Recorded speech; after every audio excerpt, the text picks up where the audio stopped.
Okay, so time to invite. We have a guest who's going to be joining us for at least part of today's stream because we're going to talk about a project, a potential project that I'm going to be working on, a collaboration with Philip from Irish Medieval History. And he is now in the waiting room, basically.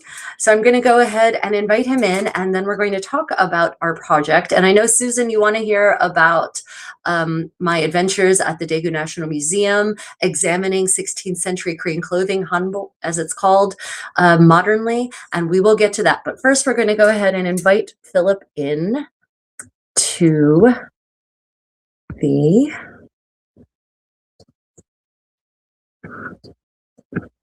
Okay. Yo, come in. Yo, let me see. Now let me see. Yo. Let's play with the setting a little bit. You stretch out. I literally just woke up again. You I went for a literally nap. just woke up again. Good I for you, man. swear, just as I finished talking to you, I napped and I woke up just as you sent your message there to jump on, just on time as well. I was like, oh, that's great. I just rolled over, put on my shirt and back in again. Yeah, the dedication that we put into our live streams. So I feel like a cat right now. You know when a cat has to wake up and starts doing the stretching? yeah, people call me a cat because literally I spend the whole day, periodically every 15, 20 minutes, I actually just stretch like a Yeah. cat. But you know what? I'm 45 and move like a 20-year-old. So I think Yeah. living like a cat is maybe the way to do it. Yeah, but you do a whole load of kickboxing as well, so I you do. have to. I do all sorts of things. I Mm. do. I'm an active person. I never stop moving. If I Although that stop was the moving, I running. generally fall asleep. So That was your running thing yesterday. I remember when people were trying to push the boundaries of what you could do in that dress. yeah, yeah. It's like, well, I can ride horses, kickbox. I can parkour Hardcore, yeah. somewhat, somewhat. If the limits on the dress are not it's not this part that would limit my parkouring. It's the skirts that go to the ground. Aye. Yeah. So we've got an exciting project that we'd like to upon which we would like to endeavor. Do we not? We do all right, like, because we want to do, what was it called? Make clothing from the Franciscan friar of Ennis in County Clare. They have a nice little effigy there. And they also have, what was the name of the other thing? The name of the seat again? Ooh, The it is, what's that? the name of the name of which thing? I mean, so more generally though, we're talking about 15th century Irish clothing, right? So Yeah. that's our goal. So yeah, Yes. so everyone, you all love Philip and you've seen Philip, and let me change the view if I can figure out where that screen is. Let's see. There we go. Yeah. Oh, But yeah, there's Philip in less horizontal, more vertical format.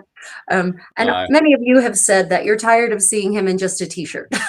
And so we would like to change that. We would like him to also be dressed in stylish 15th century clothing.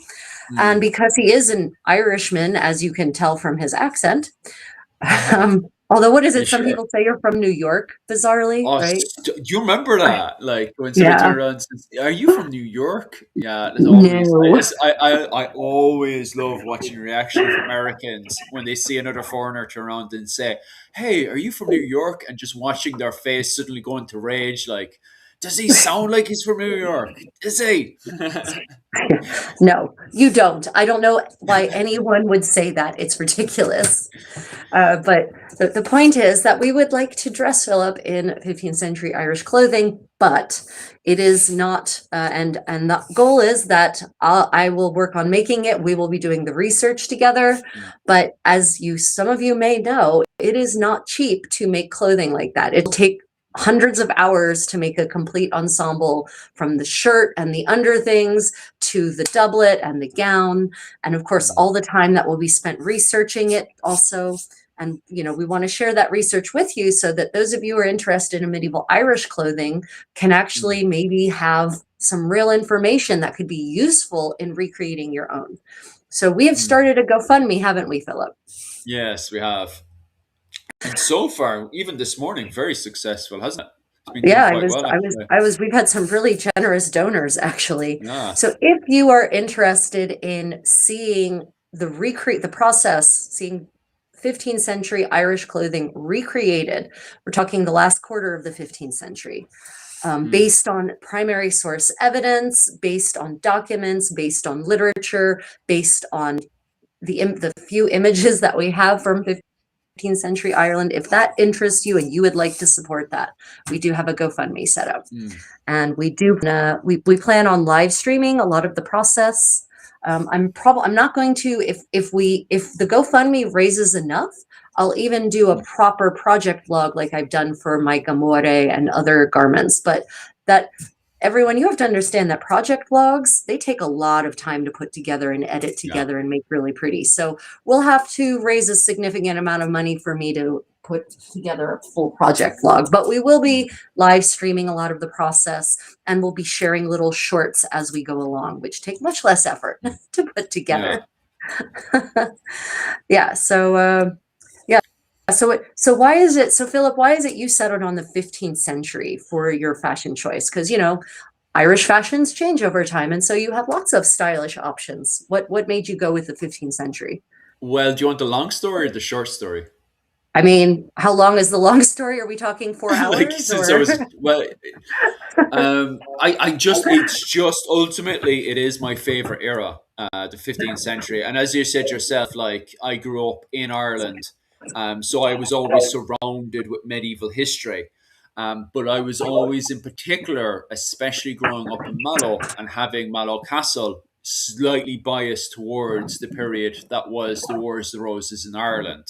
Ah, And obviously most people are into the Wars of the Roses happening over in England between the Yorkists and the Lancastrians. Well, at the same time, it's funny because it's like a mirror war happening. You have fighting between the Butlers and the Fitzgeralds over the Irish Parliament, the control of the Irish Parliament, over the title called Lord Deputy of Ireland. And if you at this point, because the English have lost so much control of Ireland, basically, whichever family becomes dominant within the Irish Parliament at that point basically runs all of Ireland, even has more power than the King of England. Now, granted, as you've seen there, Rachel, once the Tudors have taken over England, they very quickly sweep over and start taking over Ireland as fast as they can afterwards, and they have the entire Tudor conquest. So, it was a great little victory while it lasted, But for that little glimpse of time, Ireland is quite independent and it's even pushing for more independence. And then at one point, with the Battle of Stokefield, even invades into England to go and fight the Tudors. And there's other ways as well where you can see Irish militaries being raised up and getting involved with the fighting over in England as well between and that's mirroring the fighting that's over in Ireland as well between the Butlers who are supporting and being supported by the Lancastrians and then vice versa with the Yorkists being involved with Fitzgeralds and the Fitzgeralds being very much involved with the fighting with the what was it called the Yorkists. right. So it's an So absolutely amazing time. I get the impression, though, that in Irish living history circles or reenactment circles, the 15th century is sort of like the bastard child, right? Like Yeah. no one seems to be doing the 15th century, and there's no 15th century reenactments in Ireland, right? Yeah, it's starting. You see, okay, so this is where there's a huge problem, and I do want to bring more guests on over to my channel to try to explain this. But the problem is, first off, everyone's kind of around the 16th century, and the reason why they're around the 16th century is because we have so much literature, especially clothing, well, pictures and wood carvings of how the Irish are dressing at that point. And the reason why we have so much is because, the Tudor conquest of Ireland. So Right. the English are going in and documenting all this stuff. The problem is with that is that you were getting a very much an English interpretation. And as you've pointed out, and Dr. Owen O'Neill has pointed out, this is the same time where the English are kind of romanticizing themselves as the Romans. And they actually love the idea of the Irish playing the savage barbarians and them going in and physically civilizing the Irish. They love this idea. This really comes alive. Dr. O'Neill was saying last week, he was turning on and saying like characters like Shane O'Neill who play up to the kind of savageness of being a barbarian. You've also looked through the clothing logs and stuff of the O'Neills as well, and you can see how the O'Neills would play up to that whole idea of backward, savage people that need to be civilized. Right, right. Mm, So yeah, that's part of the problem, right? Is that the second yeah, you other a group in that way, and yeah, set yourselves as being above them, then any any chronicles, any depictions are going to emphasize that savage nature, right? mm, So yeah, the question then begs, well, how much of that is true? How common yes, was it, for say men to walk around in nothing but a linen shirt in the dead of winter? mm, And I mean nothing else, no shoes. No, like how, what? That doesn't, that never made sense to me in any, mm, it's literally freezing. You will get frostbite.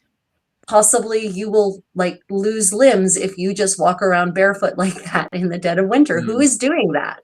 Right. So Yeah, or we're like or were medieval Irishmen genetically superior to modern Irishmen? They had some kind of special superpowers. Yeah. So for sure. it always does beg the question, how accurate are those depictions? And it's frustrating that there aren't almost any in the 16th century anyway. There are very few Irish depictions of the Irish. Yeah, and it's always difficult to try to dig it out. But then when people looked into the 15th century, there appeared to be even less work done in that area. But as we were showing yesterday, there's actually quite a lot to work with. Like we There is. had our live stream yesterday, and we were poking out clothing like there was no tomorrow. And I was Yeah. absolutely in love with a lot of stuff because I'd never seen, and I never even came up to a conclusion like that before. A lot of it was, thank God, down to you and the eye that you had, because the stuff you were picking out I could have never picked out, to be quite honest with you, especially with that Italian link. And even more so, which fits in with the literature of the Fitzgeralds at the time, because as you know yourself, Rachel, the Fitzgeralds are trying to be as Italian as they can be at that period, because as we were joking around the other day, the Fitzgeralds are no longer the Fitzgeralds. Sure, they're the Geraldini. Do you know yourself? Right. Yeah. The Gherardini, not Gerald. Ah, Gherardini. Harji. Geraldinis. Geraldini. Oh, Yeah, so it's funny that there's this weird idea that there's no depictions of Irish people in clothing in the 15th century, but you know what I hmm, think it's more? You know what I think the real issue is? Ha. what's that? So the depictions that we have from the 15th century don't fall into the narrative of what people want to think of as Irish Yeah. clothing. Mm, I think that's the problem, and I think people historically, people doing either medieval Irish reenactment or medieval Irish fashion studies or history of Irish fashion studies have looked at the 15th century depictions and dismissed them. Oh, those are just all English. That's just all yeah. English. None of those Mm, people are Irish. They're just dressing. They're either English people made by English artists or they're dressing like the English. So that can't possibly be the way the Irish were dressing in this era mm, because it doesn't fit in with that wild Irish narrative of men running around with nothing on but a shirt and a vest, basically, mm, and women running around with about as little. It's so yeah. I think that might be part of the issue going leading up to now is that no one wanted to believe that those figures we found could actually be Irish. Yeah. That's a massive problem as well, for sure. And you're bang on right, because sometimes you see people just kind of, especially, I'll wait until after Christmas because there is a lot of new books out and they're somewhat covering the Wars of the Roses, but I feel it's exactly what you said there. It seems to be that people are getting what's in the 16th century and then applying it into the Wars of the Roses in Ireland. And the problem I have with that is that the Wars of the Roses in Ireland and the Tudor conquest, they're two completely different wars. Right. Even Yeah. the stages of the Tudor conquest are two different complete stages. One is the period of Henry VIII, and the other one is the period of Elizabeth. So I wouldn't apply any of it, to be honest with you, Right. especially into the Wars of the Roses in Ireland. Yeah, it's you just and you the attitude of the Yorks and Mm, even early Henry Tudor, right, towards the Irish is not the same mm, as, the one with which Henry VIII comes onto the scene. And honestly, I would bet you dollars to donuts that Henry VIII's attitude towards the Irish starts really changing once he decides that he's going to be the head of his own church, right? yes. So It's I'm pretty confident that there's going to be a parallel between I am now the Pope and mm, those Irish Catholics who refuse to give up their religion and follow me. They're obviously too wild and uncivilized to follow me as the head of the church. So now I need to go yeah. and civilize them, right? Like, Yes, you're actually bang on right.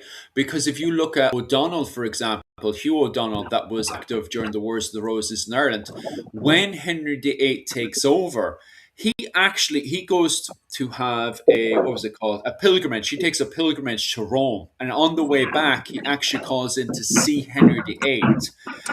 So it literally bangs into exactly what you were saying there about his sudden change, because afterwards, that's when the likes of the O'Donnells and the O'Neills become the most savage of the savages.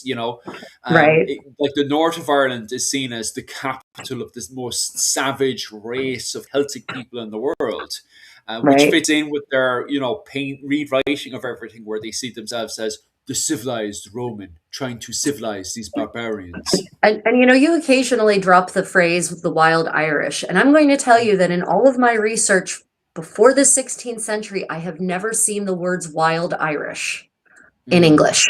Never. yeah. What I see is I have seen the words the enemy, but I Mm, mean, that's not racist. That's just the way one people look at another people, right? Like the enemy. mm, So for example, the statutes of Kilkenny don't talk about the wild Irish. They mm, refer to the Gaels, the Gaelic Irish mm, as the enemy mm, because they were mm, relative to Edward III's, because it was Edward III who passed those laws, relative to what he was trying to accomplish in Ireland. People mm, trying to come into the Pale and raid and take power were obviously viewed as the enemy. mm, That's not racist or ethnicist or anything like that. So they refer to them as the enemy, which is definitely not synonymous with wild. mm. So it's It's I true. think I think there's a tendency of, and you do see the term wild Irish, especially in the second half of the 16th century. So I think again there's a tendency to just automatically back extrapolate that, oh well, Mm, if they're saying that in the 16th century, they must be saying that earlier. Show me primary source evidence and then I'll believe you. And no one has been able to point me at primary source evidence of that. mm, mm, mm. The English are the enemy. Always are. Always will be. Old fashioned. Yeah, it is funny one, all right, especially politically, Sean, especially when we are going into the, what was it called, happening in 2030 and stuff, when you've got the pushing of the unification of Ireland as well, where you see people digging all this stuff up again. As you've pointed out before, lads, like we tend to use the phrase 800 years of British occupation, but the British have only been occupying Ireland until 1803. It's not until 1803 that finally England is occupying Ireland, like, fully occupying Ireland. Right, They're right. heavily involved. But I understand, and as I've said, what was it, 4 years ago when I made that video on the myth that is 800 years of British occupation. It's not that they actually occupied Ireland for 800 years. It's the feeling that they occupied Ireland for 800 years. That they're constantly involved in our politics over and over and over again. But then you see, as Rachel has pointed out, when then comes down to, from a non-biased view, tidy up this history, it's sort of a mess, because then you've got the term wild Irish being dumped here, dumped there, dumped everywhere. And sometimes you need to take a step back and saying, okay, did this person actually have this view, or are we scarecrowing these people? Yeah. So yeah, you bring Yeah, out a big, very good point. it's it's, I know, and unfortunately with today's politics, the Mm, geopolitical situation, the zeitgeist in which we currently find ourselves, it is mm, particularly popular to look back at history and try and find as many monsters as we can to vilify people, and especially to have, the David and Goliath syndrome, right? So it's really mm, popular, for instance, to look at Ireland in the Middle Ages and say, oh, poor little mm, Ireland, just oppressed and downtrodden and beaten. And it's like, in the Middle Ages? No, that's not the mm. impression I get, right? Yeah, After the Middle Ages, yeah, sure. I mean, the yeah, plantations were horrific. The potato blight, oh my freaking God. mm, Yes, but that's not, again, we can't just say, well, that's the way it was, as you say, for 800 years. It's inaccurate, yeah. very Mm. inaccurate. At the same time, in the 1970s, when people are being properly oppressed, when you do have soldiers just breaking their Yeah, own laws, I understand that emotion that people are. So I'm not trying to like ignore that saying 800 years of British occupation.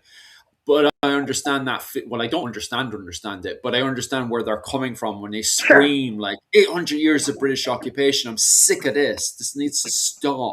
I understand that feeling at the same time. But where you're coming from as well, Rachel, that we need to kind of tidy up, especially the 15th century. There's a new paper that's out as well that is applying that the likes of the O'Donnells were on the edge of trying to build an economic golden age, but were just slightly off by it. Now, the thing that's important to highlight there is that they were slightly off an economic golden age because of the amount of trade that was going on with Ireland and the wider world, which proves that Ireland was not isolated and cut off from the rest of the world that was going on. Yeah, I mean, it's the archaeology, that they've done, that's unearthed like 14th and 15th century layers, shows Mm, it's absolutely 100%. When you've got silk cropping up in 14th and 15th century layers, that is mm, not indicative of an impoverished, isolated society, because Ireland did not have a silk weaving industry. So that mm, means that they're importing silk, which means it's ultra luxury and ultra expensive. So yeah, and the wills alone from places like Dublin and Wexford, and Waterford, show the kind of wealth that these people had. They had mm, lots of clothing, they had lots of goods. You have what ostensibly are middle class individuals bequeathing 20 or 30 sets of clothing to poor people, so that those poor people will then pray for them in and mm, new sets of clothing, not old clothes. I mean, commissioning, setting aside money to make clothes, shirts mm. and coats, tunics for these poor people, so that they will pray for them and to shorten their time in purgatory, of course. Oh, So that's not a sign of poverty. That's not a sign of isolation. It's mm, none of those things. for sure. Just heading back over to the comment section again, you're mostly covering the early medieval period. And the thing is, once again, I think Rachel is right again, even when you're applying this logic back over to especially the early medieval period, when you're dealing with the collapse of the Roman Empire, what does Ireland do but go into both, first off, the golden age of the saints and scholars? We have, as you know yourself, St. Patrick who comes into the island. Then we have with St. Kieran, we have huge trade going all the way to the Byzantine Empire, which eventually leads one of the best examples of that connection of trade going from the Byzantine Empire to Ireland to create this golden Yeah, age of saints and scholars, is the Book of Kells. yeah, Furthermore, we also have the likes of Saint Columbanus, who makes their way into Europe and travels all to Milan to write letters to the Pope. With that, we see Irish monastic settlements start to appear in the likes of Switzerland, which highlights the fact that this was a successful golden age of saints and scholars, where we see a high standard of literature, not just in Ireland, but starting to appear in Europe and into the likes of Charlemagne's court. Then from there, we go into another golden age, an economic golden age, where we see the mixing of both Hiberno, the Irish, and Scandinavians mixing in settlements such as Dublin, Cork, Waterford, and Limerick.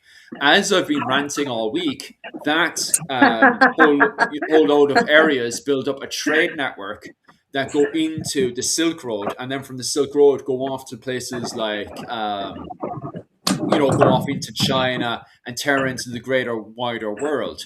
And we can see that then when we start to see silk, as Rachel has pointed out, silk starting to appear again in Dublin because of the trade from China, from the Byzantine Empire into Dublin during their, as Dr. Claire Donham has pointed out, an economic golden age. Yeah. So even if you're talking about the early medieval period, you're still seeing even better examples again. Now, the period we're trying to focus on trying to raise money for is the 15th century, in the period of the Wars of the Roses in Ireland. And that's also vitally important as well, because as we've pointed out from yesterday's live stream, is that we have a trade network, not just going into the likes of Scotland and up to Norway and stuff, but we also clearly seem to have a trade network that's very dominant going into the Iberian Peninsula. And as we pointed out, we're not, as Susan had pointed out yesterday, we're not just seeing that in the literature, Fitzgerald's literature, but we're also seeing that, as Rachel had pointed out yesterday, we can literally see that in the clothing. The clothing that the Irish are wearing seems to be heavily influenced from the Iberian Peninsula over to northern Italy, if I'm not mistaken. I mean, you've got, certainly, there's definitely continental influences, for certain. So, Ireland is not this isolated, insular land of people wearing strange clothes, right? And even the chroniclers, we have foreigners who come to Ireland in the 14th and the 15th century. They make zero observations about how strange the clothes themselves are. The only observations are about the number of layers. Okay. So it's not about how the clothes look, it's about how many of the layers they're actually wearing, right? They're referred to as being naked, but we have to remember that the word naked does not mean the same thing in the 15th century. It doesn't. The word naked means incompletely dressed is what naked means. It doesn't mean that you're literally walking around in just your skin. So if that Catalan Viscount, Ramon de Pererios, who made his pilgrimage to St. Patrick's Purgatory, he observes about the court of King O'Neill, his own words, that the king and the queen and their ladies and his men, his henchmen, his hengstmen, as they would be called in 15th century English, that they're all dressed, they are all naked. But then he goes on to describe all the clothes they're wearing. He says that the king and his men wear tunics down to their knees. The queen and the ladies have on kirtles. But what's clear is he doesn't think they're wearing enough. Like they need to have some overlayers on. And he observes about them, some of them walking around barefoot. He does observe that.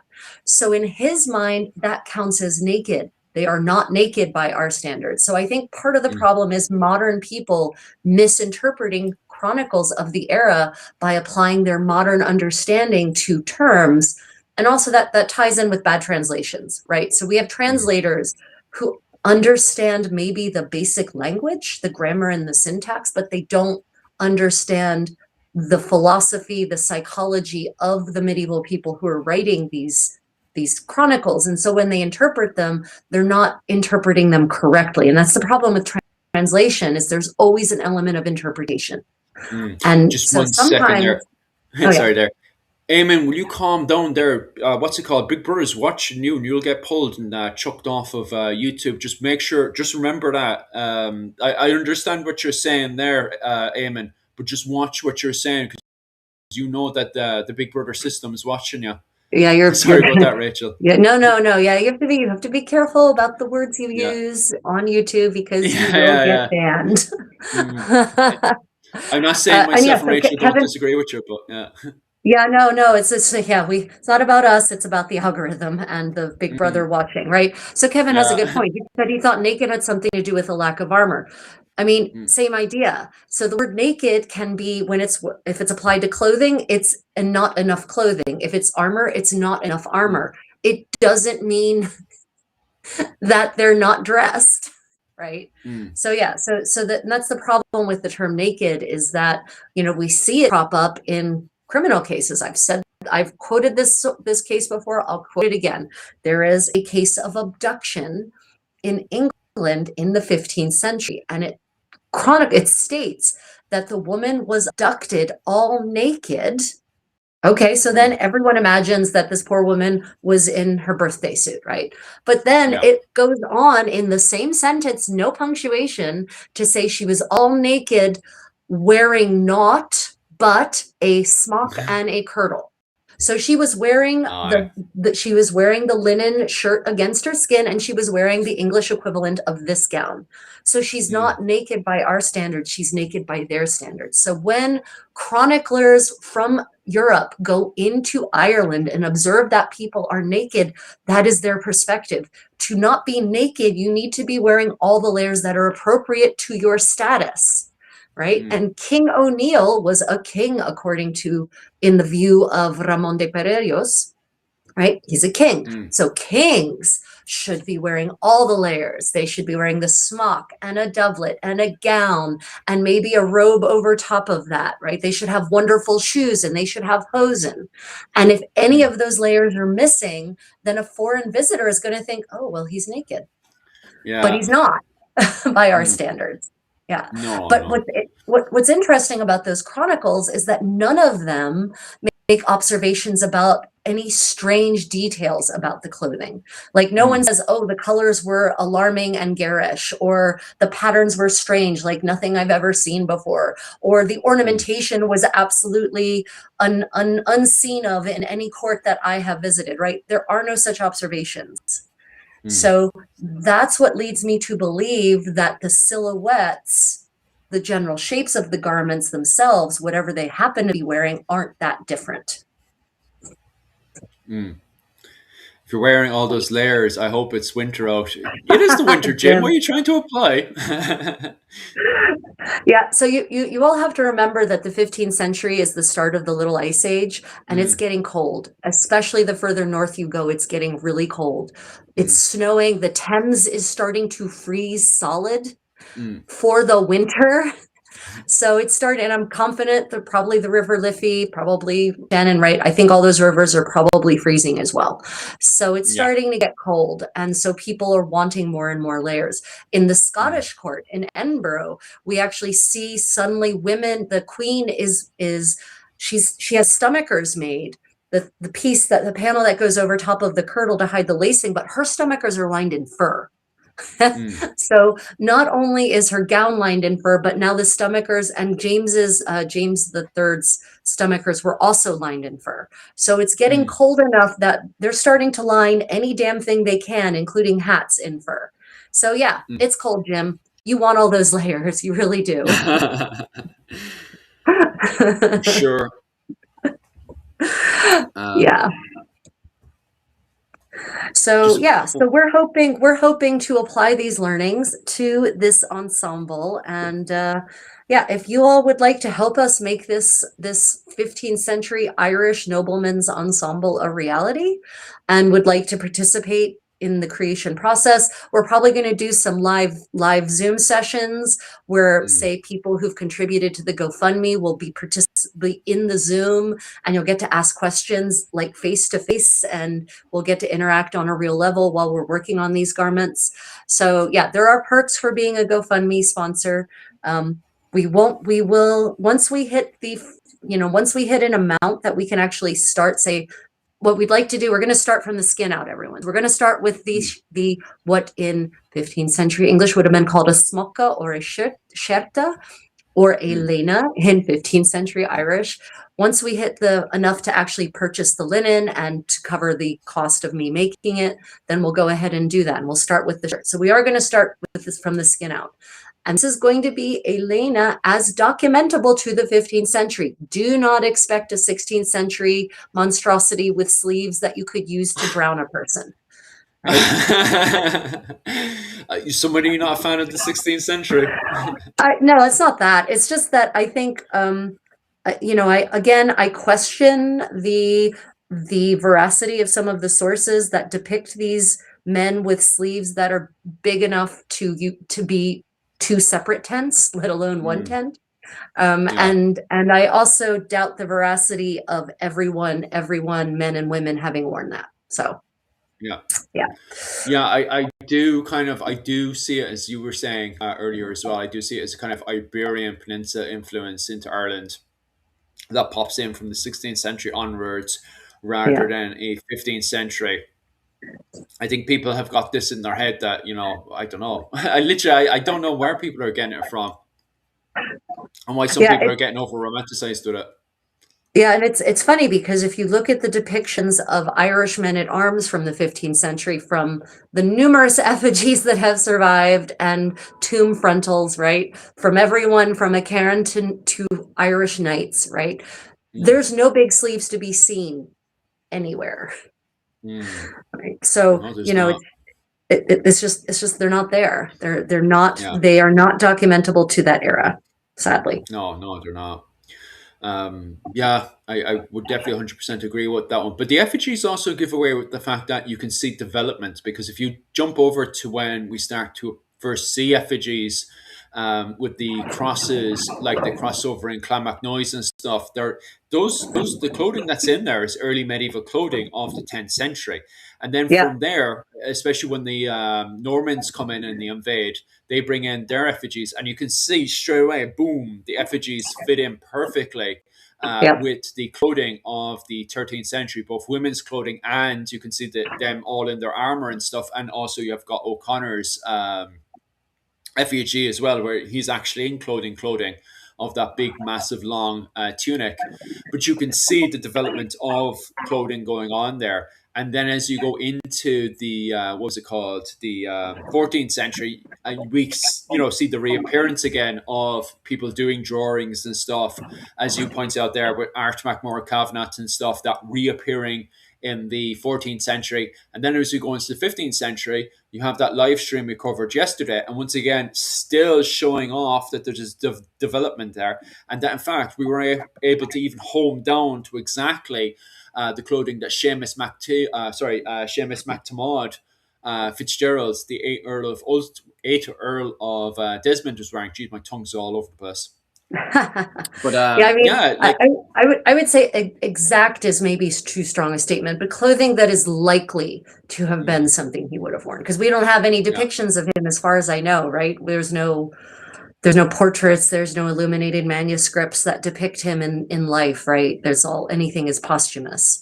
So Mm, yeah, I wouldn't say we is, have exactly what he wore. mm, We've narrowed it down to very likely items he could have worn based on mm, the evidence. Yeah. I mm. don't I don't want to oversell this. Now, Come on, we if need the any money. of you if any of you know of any 15th century portraiture from Mm, Ireland, let us know, because that would be that'd be thrilling and great. exciting. But Mm, unfortunately, I suspect that the iconoclasm that the Puritans undertook in the 17th century probably did away with most anything, because most portraits would have been part of altarpieces, right? And altarpieces would have been viewed as evil papistry. So they mm, probably would have been set on fire. Yeah. maybe. Well, actually, I wonder if there's any way to get in contact with the actual, because the Desmond family are still there today. So I wonder if there's any way to get in contact with them. Susan, are you talking about the source of Richard III sending those gifts over to our man Seamus MacTiamád? James the 8th Earl of Desmond. Yes, that James was that Fitzgerald. was that was that was yeah, that was a gift. Yeah. That was an attempt. So some people, we talked about that yesterday, and some people, a lot of people want to view it as some kind of bribery, some kind of, or some sort of coercive act on the part of the English king to get this Irish earl to dress more Englishly. But as I pointed out to you, it was just extremely common for Oh, kings to gift expensive suits of clothing to people in their sphere of influence, or to people whom they would like to be in their sphere of influence. Not as a cultural imposition, but as I'm giving you something that is worth, by modern counts, millions of dollars. enjoy, Mm, right? mm, mm, So it's less about cultural imperialism, if not at all in the 15th century, and mm, more about I would like you to be part of my court. I would like you to be one of my allies. I would like your support, right? Richard mm, III acknowledged that he needed support. He's just claimed the throne in a somewhat unpopular fashion. Like mm. his, not everyone is actually on board with him just usurping the throne from Edward V as would have been. So he's going to need support, and he recognizes that he's going to need support from outside of England as much as inside of England. And so That's very this true. is probably just a way for him to curry favor and support with this very powerful and influential Irish earl, right? Mm, mm, So mm. I'm viewing it from that lens rather than evil Richard III is trying to, manipulate his way and get, as you put it, is getting him to dress nicely to go into the Irish Parliament. I don't think so. I Mm. don't think that's what it was about at all. It's funny because of the fact that it was what was it called? Oh my God, Seamus's is it his father? Kevin will probably correct me on this one. I think it's either his father or his brother was killed by oh my God, what's his name again? He was executed only a few was a year or so beforehand, just say, and that Desmond was actually sort of in open revolt against the English at the time. But it is a very funny relationship because of the fact at this point it was first off, it was no longer Edward who was in power; it was Richard, and on top of that as well, it's the relationship they would have had with the Woodvilles and stuff because the Right. Desmonds have a very bad relationship with the Woodvilles. The Woodvilles and the Fitzgeralds do not get along, although the Woodvilles are in bed with the Yorkists. But I don't think they're in bed at this time with Richard III, and I think that's why, as you said Yeah, there, no, they're It not. could be, They yeah, are they are definitely not. So the Woodvilles yeah, have fallen out of favor, right? yeah, Because the Woodvilles, that was Elizabeth and her family, her massive, massive family. And when mm, she becomes queen, she basically she does what everyone in the history of kingship has done or queenship has done. She secures favorable positions in marriages for her family. The mm, problem is her family is viewed as being commoner.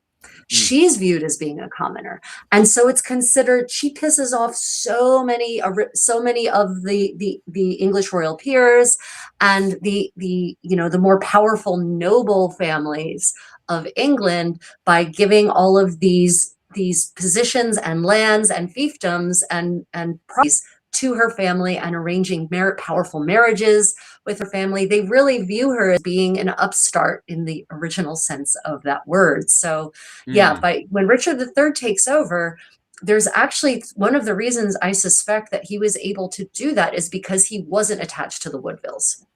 yeah, yeah. So yeah, I'm Yeah, pretty certain so that was part of it.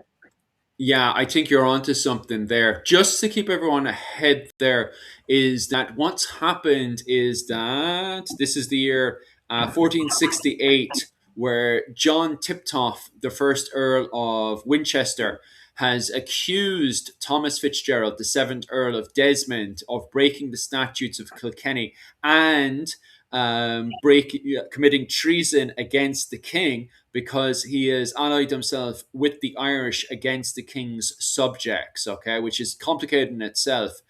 So he actually has both Thomas Fitzgerald, the seventh Earl, arrested, and he has I literally was looking at it. Where is it gone? The yeah. Another fella called Thomas Fitzgerald, the seventh Earl of Kildare. So there's two Thomases at once. Wow. Normally, when that happens, that's I that's just not switch over. confusing at all. It's very bad. That's why I started calling James the Eighth Earl Seamus because there was just too many Too many James. Jameses. Yeah, Yeah, no, yeah, yeah. seriously. Yeah. So I just started calling him James MacTomad and just kept to the Irish name, which you can easily say Mac Thomas as well if you wanted to, but we'll keep over to the MacTomad. So he gets executed, and then is it what is he worth? Is yeah, so it's his son. His son then takes over, which is the eighth Earl, which we're referring to as he's called in the Annals of the Four Masters, James Fitzgerald, the Earl of Desmond, to stop confusion because there's so many James Fitzgeralds kicking around at the same time. I'm just calling him, as he's called in the Annals of the Four Masters, Seamus. What's his name? MacTomad, the Eighth Earl, just to make it Right. easier. Right. So we have a good question here. Were king's clothing handed down? This kind of feels like a silly question. It is absolutely not a silly question. King's clothing, yes. So the clothing of royalty, we know what happens to it because we actually have the wills of kings and queens from all across the 15th century, all across Europe. So we Mm, know that they very often bequeath their clothing to their servants. So handed mm, down is maybe not the right term because that feels like, oh, just sort of passing it down. No, no, no. It was bequeathed to mm, servants. And often it was a way, it wasn't expected that the servants would necessarily wear it. In fact, if it violated the sumptuary laws, they wouldn't. But those oh, servants yeah. could sell it and get money from it, Mm, right? They could sell, and yes. because those garments could be picked apart and sold for Mm, parts, like cars are chopped now in a chop shop. Garments could undergo a similar chop process, and then the materials would be sold to be reused, or they could be sold in a secondhand market. But I'm kind of pretty much feeling that the king's garments didn't end up on the secondhand market like other people's mm, did. So yeah, absolutely. Kings would pass down their garments to their loyal servants. Queens would do the same thing. And we know that they weren't necessarily intended for wear because queens will bequeath their gowns to their favorite male servants. So it's mm, very clear he's not going to be wearing it. He's yeah. either going to give it to his wife or his sister or his mother or his daughter, or he's going to sell it for parts and make money from it. So yeah, they Mm, did absolutely 100%, which can make the dating of garments really tricky because all throughout the Middle Ages, garments get recycled and reused. So mm, we can carbon date a garment, but then if you're like, well, we think this belonged to Margaret III of Denmark, but it dates to the 13th century. You're like, well, yeah, because the fabric dates to the 13th century, but it was recycled or upcycled for her use in her life. So mm, it can get really tricky to date garments for that reason. And we actually have garments from uh, Denmark, not Denmark, Denmark's property, Greenland. We have garments from mm, Greenland that come from 15th century graves, but the fabric, Philip, the fabric dates to the 13th century in some cases. mm. So they were so desperate and short on resources at the ass end of the world in Greenland in the 15th century that they were recycling garments that were 100 or 200 years old for wear. Wild. Mm. Yeah. So it Oh, makes it hard. It can make it hard to date a garment for that reason. mm, yeah. And Oh, proper oh, ignorance. What? Oh, I just Oh, saw cool Cool cat. Cat. Thank you so much. Yeah. Awesome. Cool Cat, that's fun. I honestly, everyone, I understand. We understand. Philip and I understand Mm, that finances are tight. They're tight for us too. We don't make a lot of money from this content thing. Um, mm, and so we are really honored, deeply mm, honored when you all entrust us with your hard-earned money to be able to create this medieval beauty for you. So thank you so mm. much, Cool Cat. That's fantastic. Aye. Oh yeah, thank you so much, Cool Cat. I just wanted to put the little thank you in there because the fact that you were on a roll and I didn't want to But yeah, shut you yeah. up there. So I was like, I'll just type that into the comment No, section. great. Appreciate it. And there's more thank you is better. So fantastic. Oh, of Jim course. says, how about the king's crown? Was it handed down or did they make a new crown for every king? They did not make a new crown for every king. Mm, They were handed down generally. But eventually, and this is another part of the problem, is that mm, eventually a king or queen might decide, well, this crown is a little old fashioned. And so mm. then they would have it melted down and they would make it into a new one. This is Ah, also one of the reasons that we don't have very many medieval royal jewels. We okay, don't that makes sense. Mo Yeah. yeah, most of the regalia we have that has survived is accidental, Okay. um, because, do you remember that Polish hoard of royal regalia that they I was found? just thinking that. Yeah. Right? Yeah. So, in the cathedral in the cathedral floor in Poland, Mm, they mm, found this hoard that had probably been sealed up in the 16th century of mm. royal regalia from medieval Poland. So now they Yeah. know what it looked like, but that's only because someone forgot about it. Yeah. Because most of the time, aren't we just going off of depictions and drawings and effigies and stuff of Yeah. crowns. The problem, this is the thing as well, is when a historian just goes over and dismisses it, because we have drawings of the 10th century in Ireland with Irish kings depicted with crowns. But then, if you give it to an Irish historian these days, well, an Irish academic right now, they're turning around and claiming, because it's part of their argumented agenda, that the Irish did not have crowns in the 10th century. So they're just outright dismissing it. Although all of the what was it, the kings are in this drawing, because it's an invasion, it's the Battle of Banborough. It's the Battle of Banborough, and there's a load of Irish kings and stuff in that battle, but they're all depicted having crowns on their head. But then when the Irish historians are looking at it, they're just like, oh no, there's no like written evidence of any crown existing at that point. But I don't know. I do question that as well. I don't know. I don't know. I'd have to look more into it. I mean, art is tricky, right? You and I've Yeah. had this conversation. Art is tricky. Mm, Who did the art? Who did the illumination? you Did they see, have an that's the problem. agenda?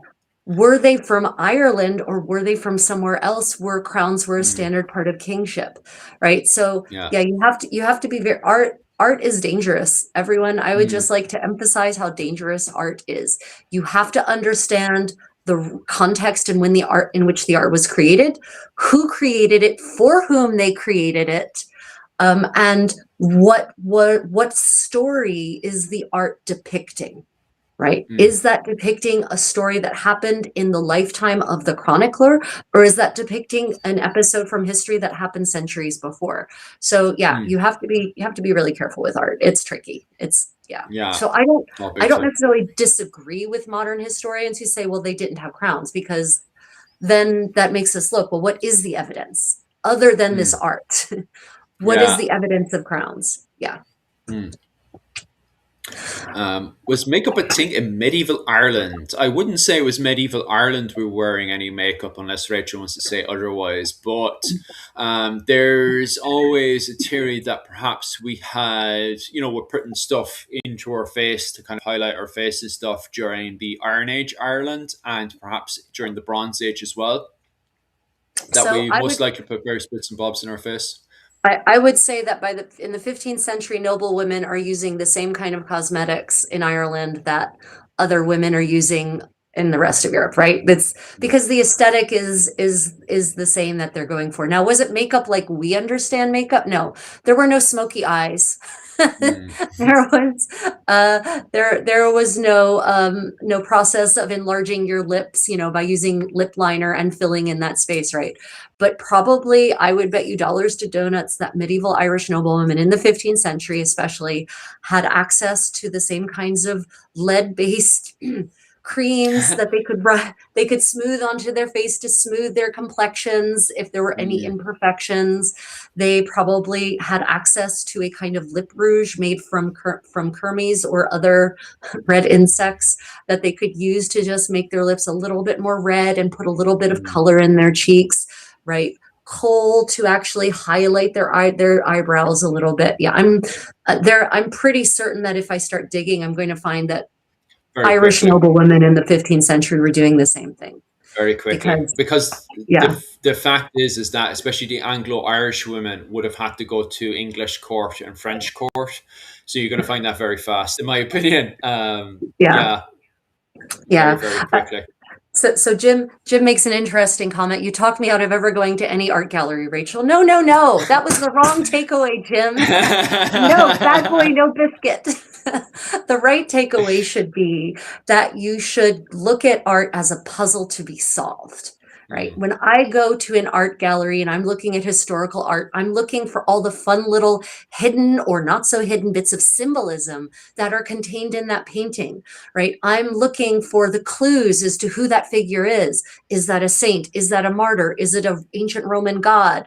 Is it mm, is it a Caesar, right? So look at historical medieval art and Renaissance art as a puzzle to be mm, solved and divined and interpreted, rather than just taking it as a piece of art that's as something that should just make your wall look prettier, right? That's my point. You should look at art as being a three-dimensional work, not just as mm. this two-dimensional piece of decoration. Someone's getting excited there in the comment section. I guess so. My Um, as goodness. I was saying there, just be careful, lads, what you post up because you don't want to get bounced out by YouTube. Um, Makes me wonder if Irish noble women felt insecure without makeup. I suppose it's like everyone else. You know, you always need to get dressed up, dolled up, especially if you're going. I don't think people would care too much if they were just hanging around their local area and stuff. But if you're going to places like Dublin to the Irish Parliament, or if you're going over to likes of London and stuff, I think you might feel insecure. I think Rachel definitely would answer that better than me. Like, Well, so the more the more images to which people are subjected of perfect beauty, the more likely people are to be insecure about their own. yeah, mm, Um, and so we know that going back, to the Roman Empire, men and women were looking for ways to enhance their beauty, their looks, mm, their appearance to align with whatever the ideal of the time was. yeah, So I'm confident that women of all classes were probably just as insecure about their looks as we are today, just maybe not quite as deeply ingrained because they weren't inundated as heavily with mm, imagery of the perfect person, right?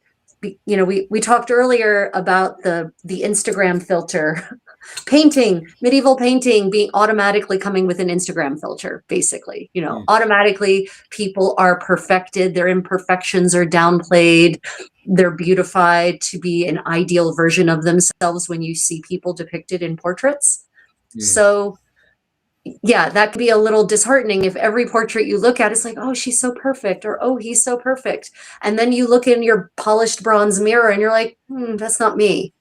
But yeah, you're not being inundated the way we are 1,000 times an hour with images of now AI perfected figures. So it would mm, have been less intense, but I think there would have been just enough to make people yeah. want to try harder.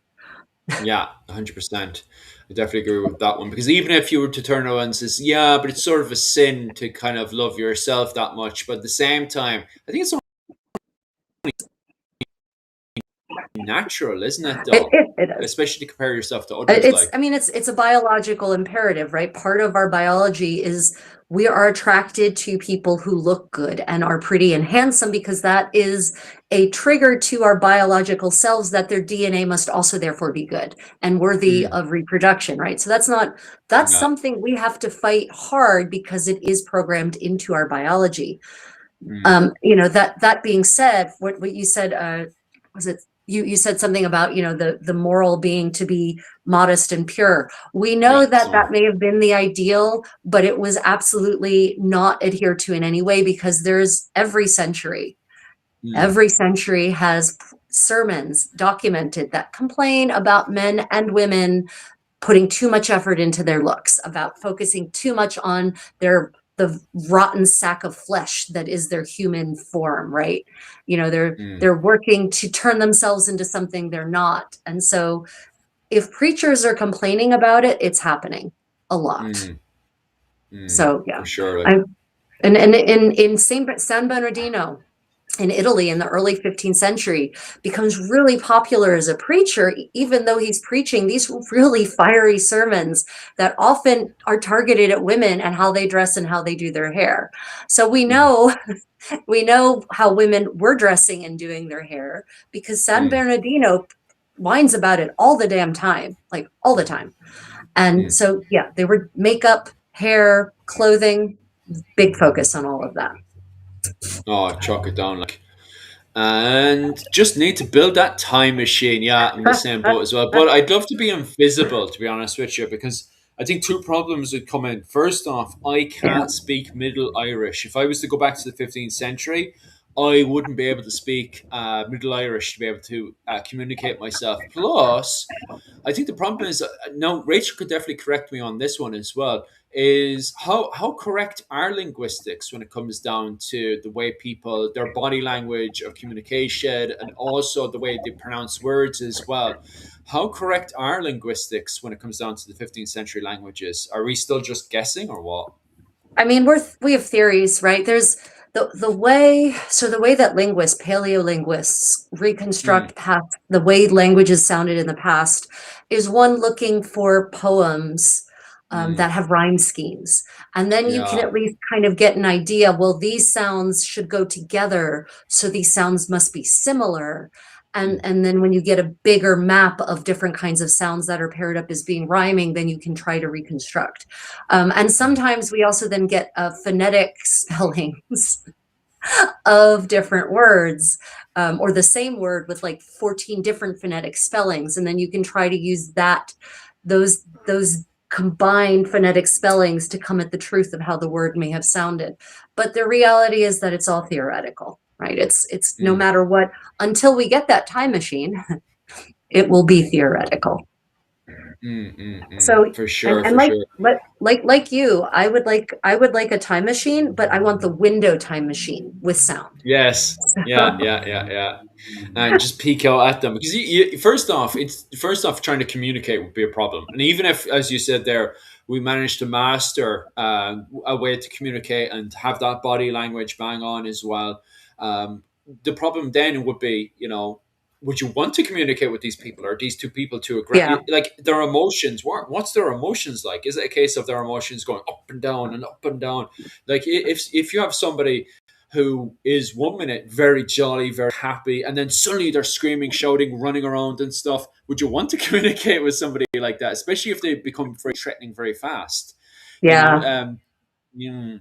So yeah, I want to look through the window and just peek and say Yeah, I want hello. for me it's the microbiota, it's the microbes that I fear. Yeah, Right? I know that you and I are alive because our ancestors survived the Black Death. So I'm not yes, necessarily so concerned about bubonic plague, but mm. there's so many other microbes that could possibly infect us and kill us, to which we no longer have immunity. Yeah, And and there's of course the random violence that, while technically against the law in most places, was yeah. still committed on a fairly regular basis. And Oh, I don't big time. just not interested. We Yeah. live, despite everything, we do in many ways live in a more peaceful time.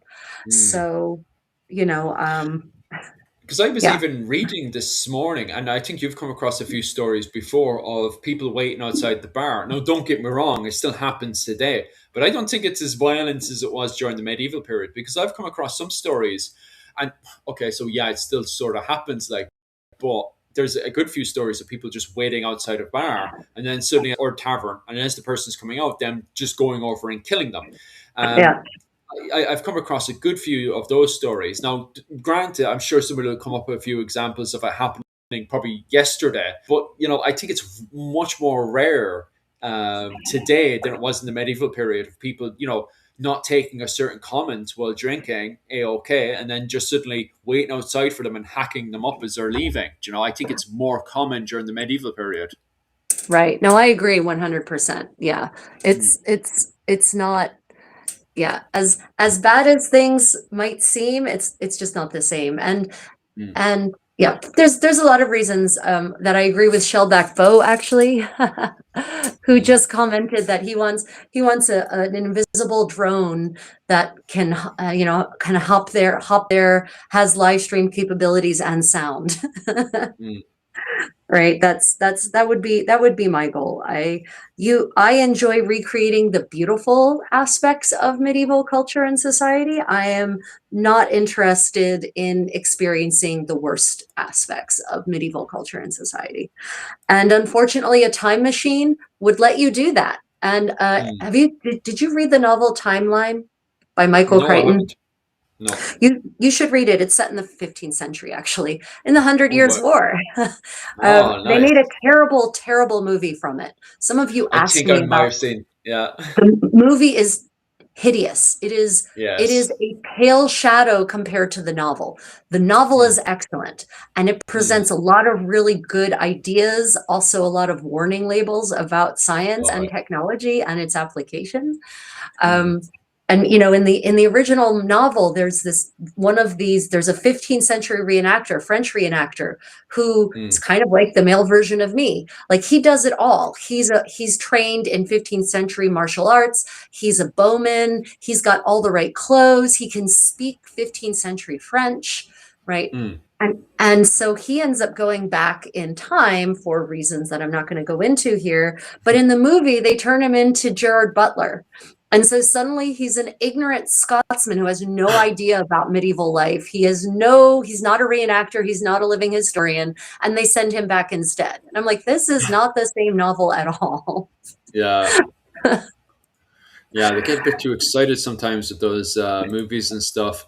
Yeah. Thanks for Rachel. Just got a donation there Oh, of oh, £1. oh, wow. Thank you to whomever that. Oh, wait, let me go back. Oh, Jets klar. Oh, Mm. ist das ja jetzt klar? Sind Sie ja Deutsch? Because that might be German, which would mean now it's obvious, or now it's clear. Who's getting the super chat? Somebody else give a super chat as well. 1 second, because I apologize for this because of the fact that there's a question there for Rachel. Oh, yeah. I need to ask this: why do you suppose medieval filmmakers don't consult folks such as Creative Contessa in order to keep the outfits historically accurate? They That's a good do. question for you. they, they do, and that's the worst part. Shellback Bow, I'm sorry, I got so exhausted yesterday after working because after the live stream, I went and taught 3 hours of English, and I Mm, was just dead. So I didn't make a post yesterday. I'm going to make a community post, everyone, with the GoFundMe link for our 15th century Irish clothing making project. But the mm, question about historically accurate clothing, so often mm, historical costumers are consulted. Often, fashion historians, experts in medieval material culture are consulted, but the answers they deliver are not the answers that are wanted. mm, So here's the problem: is that directors, producers have a vision of what the medieval world was, and that yeah. vision is dark and gritty and dirty Mm, and raw and violent and dangerous and muddy, very muddy, mm, lots of mud all day, no sunshine, always winter, right? That's their idea of the medieval world. And if any fashion historian comes along and corrects that misconception, they're thanked, they're paid, and all suggestions are dismissed. yeah. So that's why. It's because everyone now believes, since basically starting with Excalibur, and someone actually had a really explained this, it gave it even more explanation than I already had. Back in the 80s, the early 80s, late Mm, 70s, early 80s, there was a trend towards dark fantasy movies. yeah. Excalibur was one of them. And that dark fantasy world made everyone think, oh, well, that's the medieval world. Also thinking of Mm, Willow, right? Same idea, this dark fantasy world. And that just got applied also, therefore, to the medieval world. And so people stopped believing that the brightly colored world of Errol Flynn's Robin Hood was actually mm, medieval. And instead, everyone was like, oh, that can't be real. That's got to be Hollywood fantasy. Everyone must have been filthy and dirty, and no one had colored clothes, and everyone wore rags, and people just liked having mud on their face all the time. So that's why, because the idea is that this is what the audience wants. The audience wants a gritty, dark, medieval world with no color and mud all the time, which is not mm. true. It's just not true. A Knight's Tale, Philip, have you seen A Knight's Tale? Yes, of course I have. I think everyone at this point has. Right. Is it dark and wet It is and to a muddy? certain degree. Yeah, yeah, it is, isn't No, it? And it's meant but to be it an but it upbeat but it movie. it's actually not. It doesn't have that terrible blue filter applied to it, that Yeah, blue that's grading, true. right? It's Yeah. actually bright and colorful, and the clothing Mm. is not accurate. I'm never going to say that, but we've proven that you can make a bright medieval movie and people will watch it and like it. Yes. Yeah. That's a very true. It's a fact. But look how successful. Now, don't get me wrong. You've torn it apart a dozen times, but at the same time, it's most a historical thing going these days, and that was very successful as well. Well, is Kingdom Come Deliverance 2? I thought that was quite good. Obviously, you could easily tear it apart again, but it has proven that that way forward does work perfectly fine. That doesn't need to be dark, gritty, and horrible. Don't get me wrong, Right. the actions alone, the actions alone are bloody gritty in that game because two fellas would be in a pub in that video game talking away to each other. Everything's bright, everything's charming. Someone will come over with a pole arm suddenly, and I didn't. It wasn't until I was watching an ad for it, and I saw two lads in a pub drinking away. And one fella went up to the other guy, a random person came up to the two lads who were drinking, shoved a pole arm into his head suddenly. That my brain suddenly went, that game is a gritty game. That's a horrible, gritty game. But sometimes I can understand where directors are coming from, where, okay, sometimes you need to make it gritty, but then it comes into a thing of every single game, every single video game, every Yeah. single movie needs to be dark Yeah. and gritty. It's like, you do realize people lived in this era. Right. People Mm, and people are people. We like bright things. We like colorful things. There we can be socialized out of it. For instance, in Korea, they've been socialized out of wearing colors. mm, But it's because they believe that if you dress like I do, they like it. mm, They actually like seeing people like me. I wear this outside all the time here in Korea, out and about yeah, all the time, and they yeah, love it. That I hear, mm, oh my God, so beautiful in Korean. 아이고 예쁘다, right? All the time. 아름답다, mm, all the time.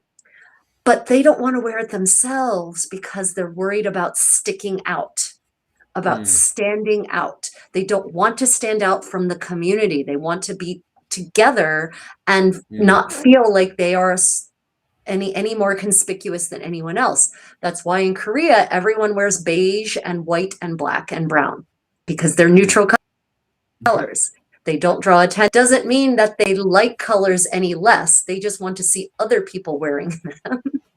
mm, So yeah, humans, we're peacocks. We want color. We want beauty. We don't want to be wearing mud on our skin all the time. mm. So yeah, but the reason why is because one, directors these days have a certain vision, misconception of what the Middle Ages was, how it looked. Yeah. Mm, And two, they're trying to manipulate the audience psychologically, right? To mm, make them come into this movie with a sense of foreboding, sitting on the bleeding edge of an anxiety attack, right? That's going to mm. engage the audience and make them buy into it emotionally instead of just bringing Yeah. them something pretty and joyful, I guess. Mm, mm, mm. Yeah. Yeah, like but even that other Robin Hood. There's a Robin Hood movie that you linked me to the other day, and I seen that, and it's the same bleak.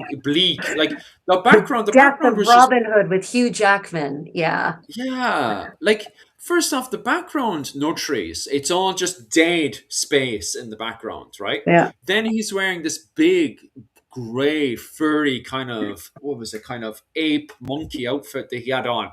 Big furry massive thing. Like, he looked like somebody who just came out of the jungles or something. I don't know, just wearing the ape itself on him. And I was looking at, and it's all gray and dark, and I was like, that's not the Robin Hood movie I want to watch. I want to. Right. Do you remember the feeling of Robin Hood back in 1993? That's the kind of thing. When people say Robin Hood, that's what I want to see. Big, cheery, bunch of fellas in the forest singing their hearts out, having the banter, having a laugh.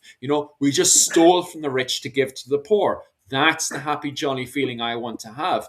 And yet these days, especially after the 2000 onwards, it's just being gritty this and gritty that.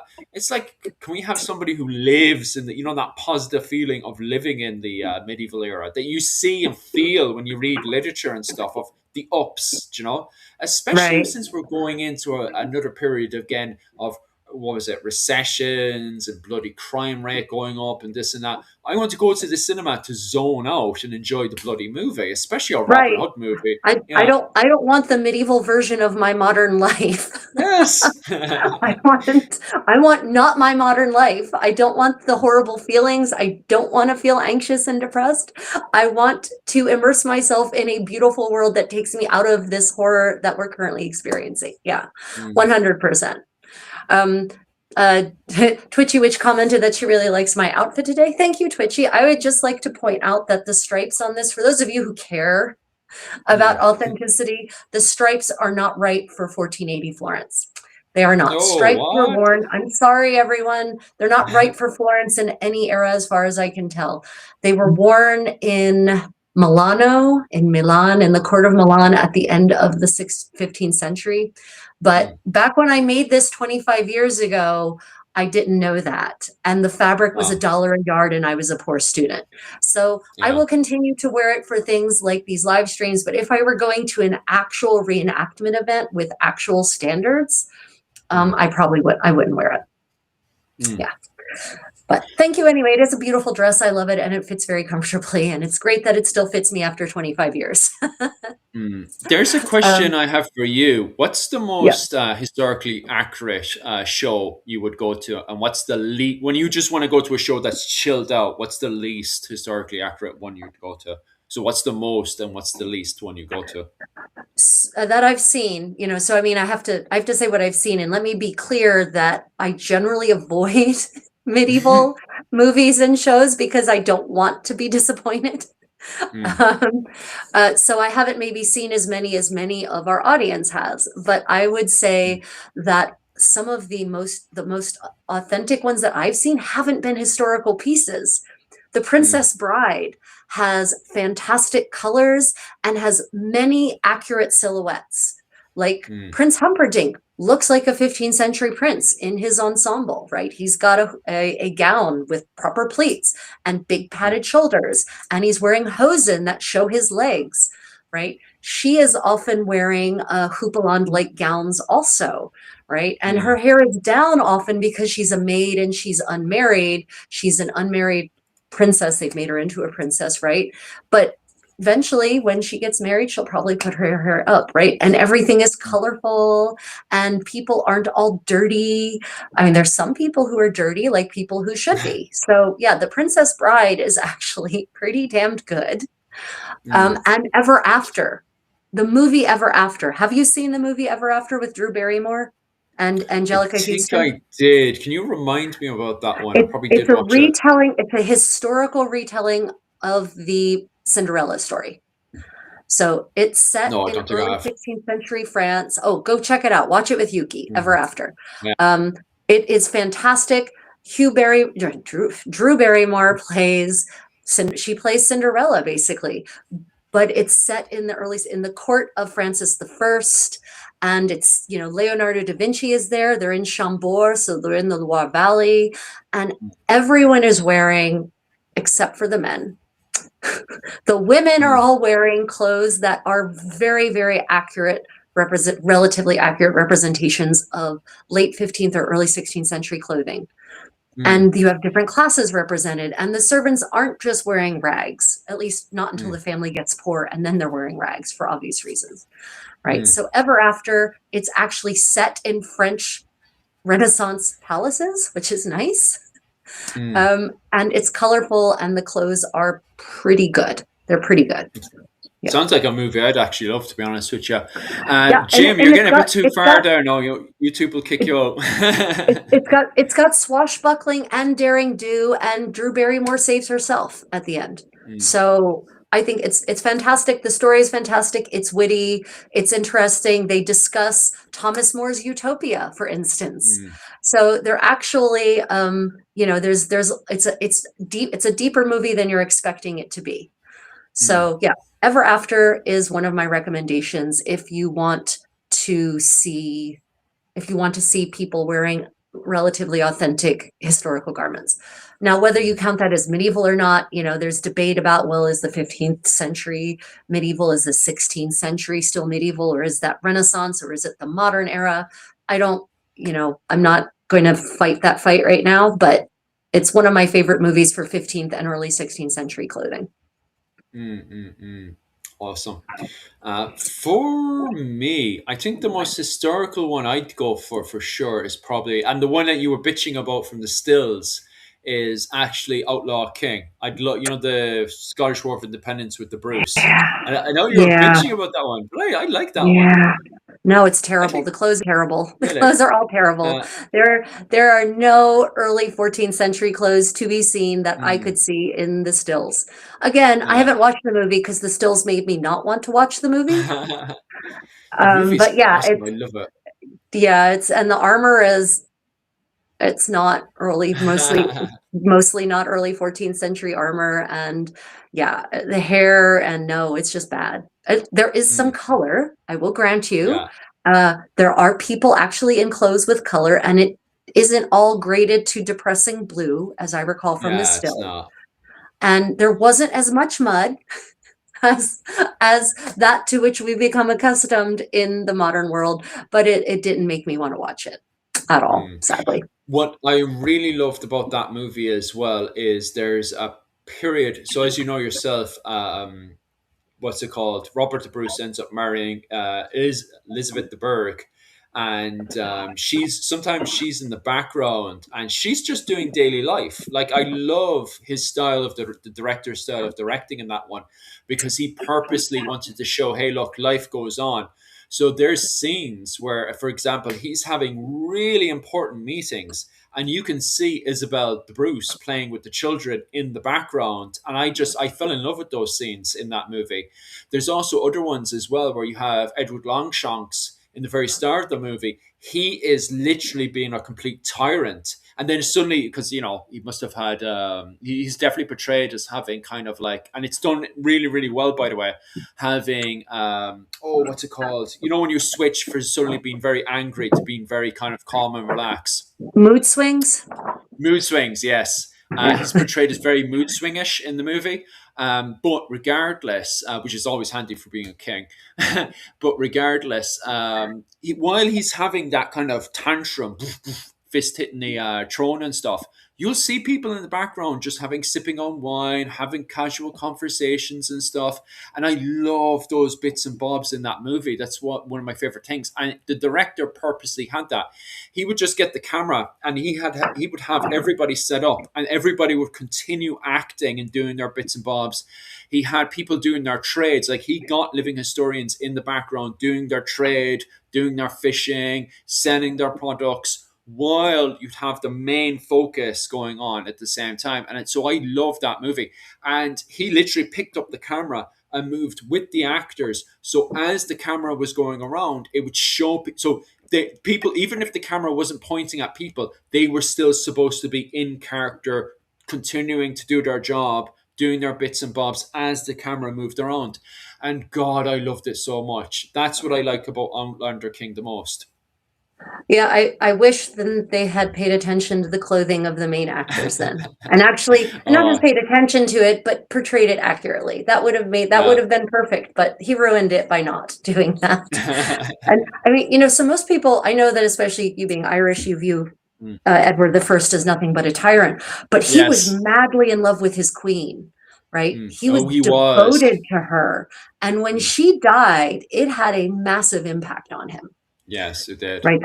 There's a difference in the before and after Mm. the death of his queen, right? And that's why he left all of those memorials all over Yes, England and Scotland. he did. He did. He did. Yeah, I remember that because that was the book. What was it? The Great and Terrible King, Edward the First. That book. I Yeah. remember reading that because I really struggled with reading when I was in secondary school. So I actually had to teach myself how to read because, oh God, teachers are brilliant. But regardless, what I did was I started teaching myself to read, and one of the first books I read was actually Longshanks' Great and Terrible King.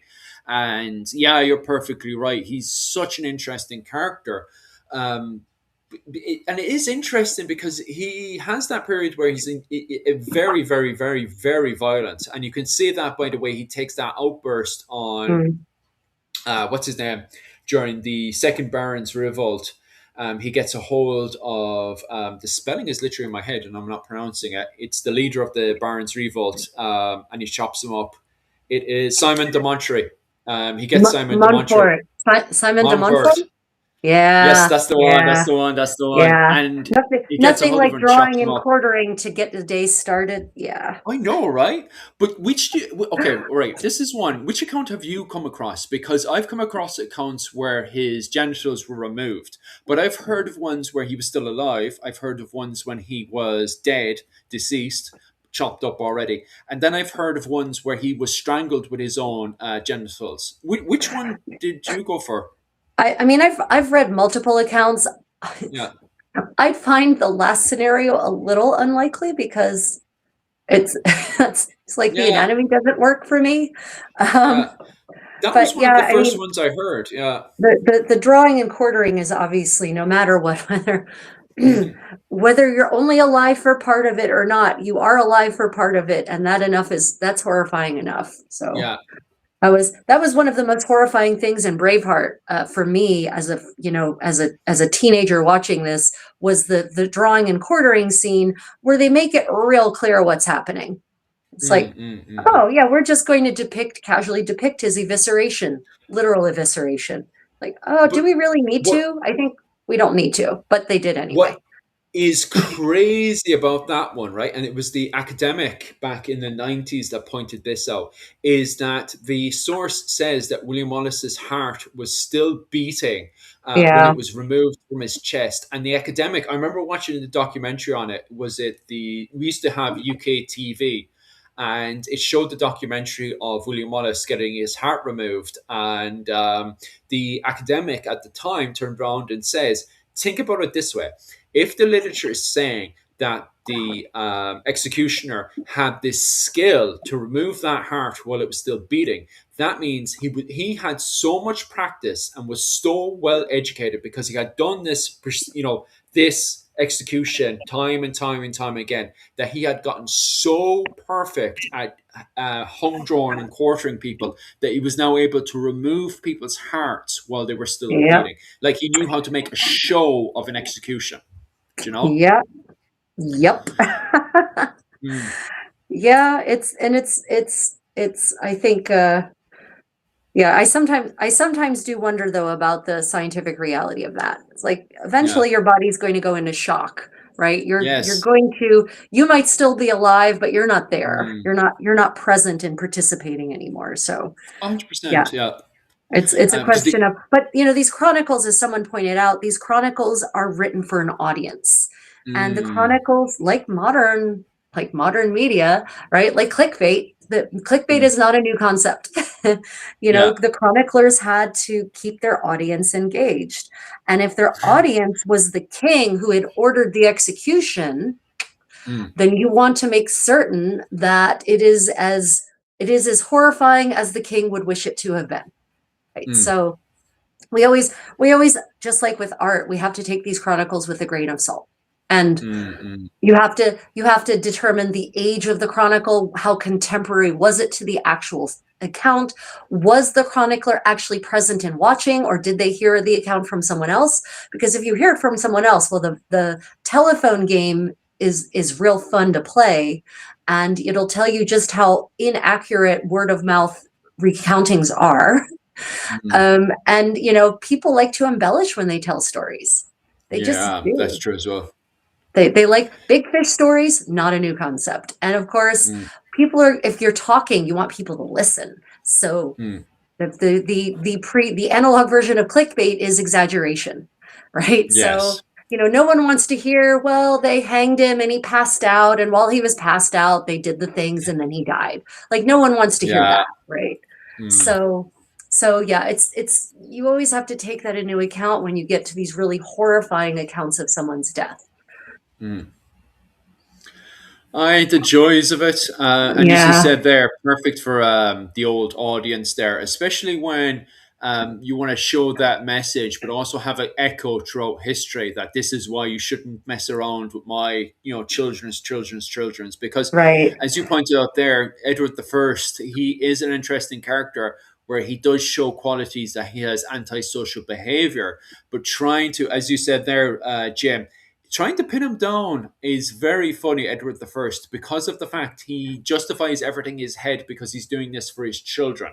He's doing this for Edward the Second. He's doing this for his generations after that. So there is he's a very, very complicated character. Yeah. So he definitely is somebody that shows traits of antisocial behavior, but trying to pin it exactly down is actually quite difficult. Well, and it's antisocial by our standards. Yeah. It's tricky. It's tricky to apply our modern morality to these Mm, historical events and to historical personages.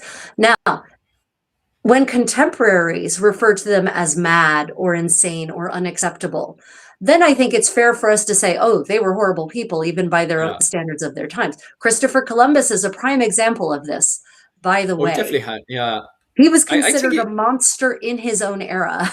yes, I was about to say that. Like at least with Edward the First, there's a lot of justification there. Now, don't get me wrong, as you said there, Rachel, I'm very biased. I fully agree. I am full on biased. But the flip side, no, Christopher Columbus. I'm meant to be on Team Christopher Columbus as well, and I'm like, nah, that guy's a pure monster of a human.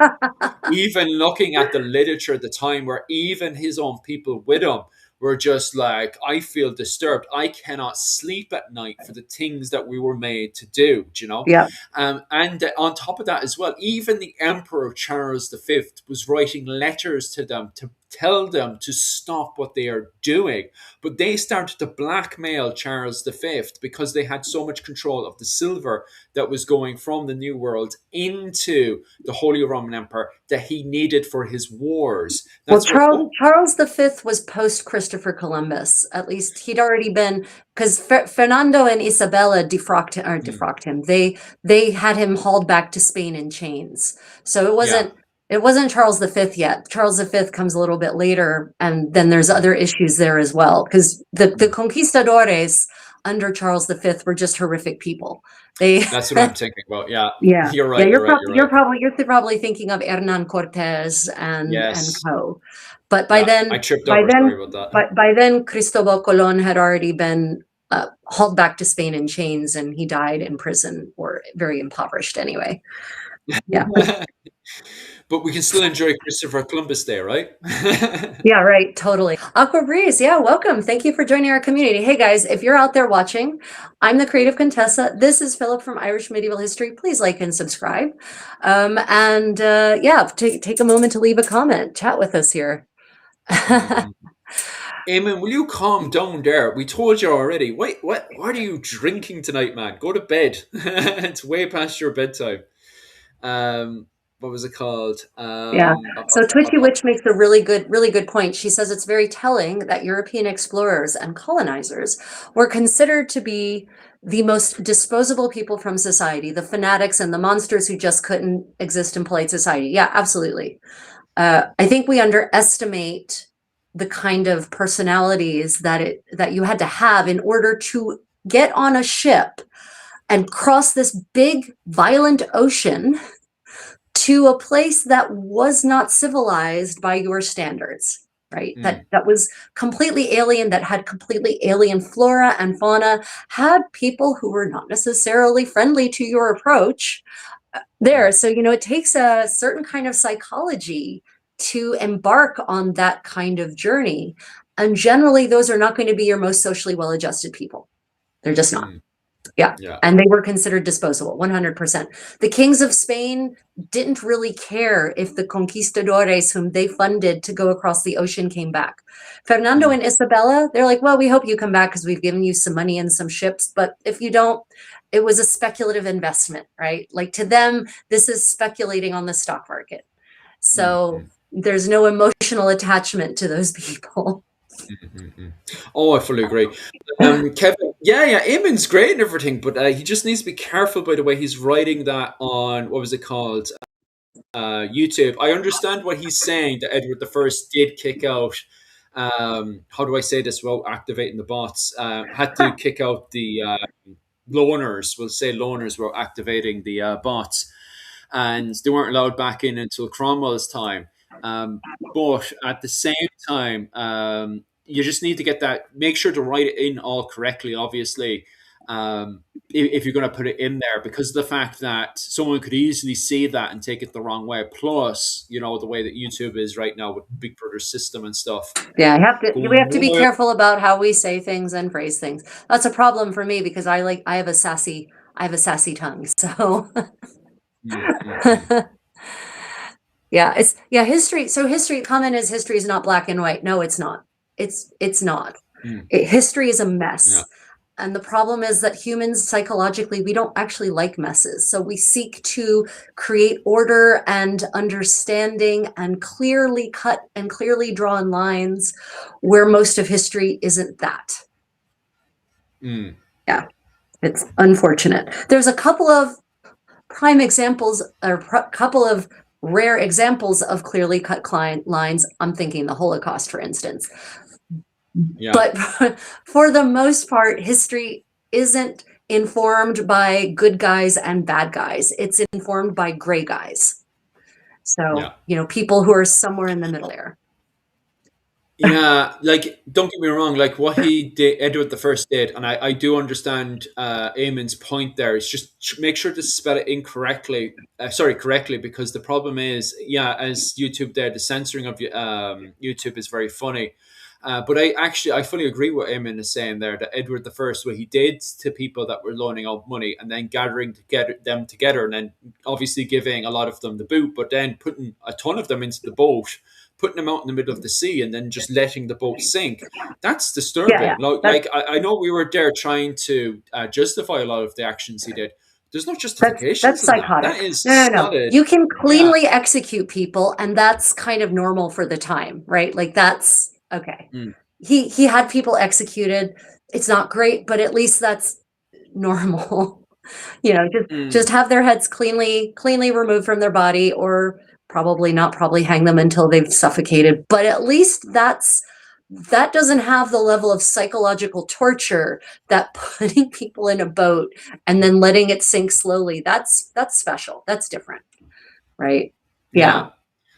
Yeah. What he did to those people was absolutely disturbing. Now, obviously, I'm not going to say it because I don't want to activate the bloody bots into the chat.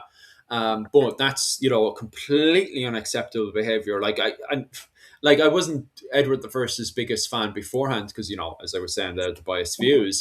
But that definitely pushes it way over there. It's easy for me to take Yeah. sides after that. Yeah, it's yeah. And I mean the comment is that Mm, Christopher Columbus probably had some good traits too. Sure. He wasn't all bad. He was just mostly yeah. bad.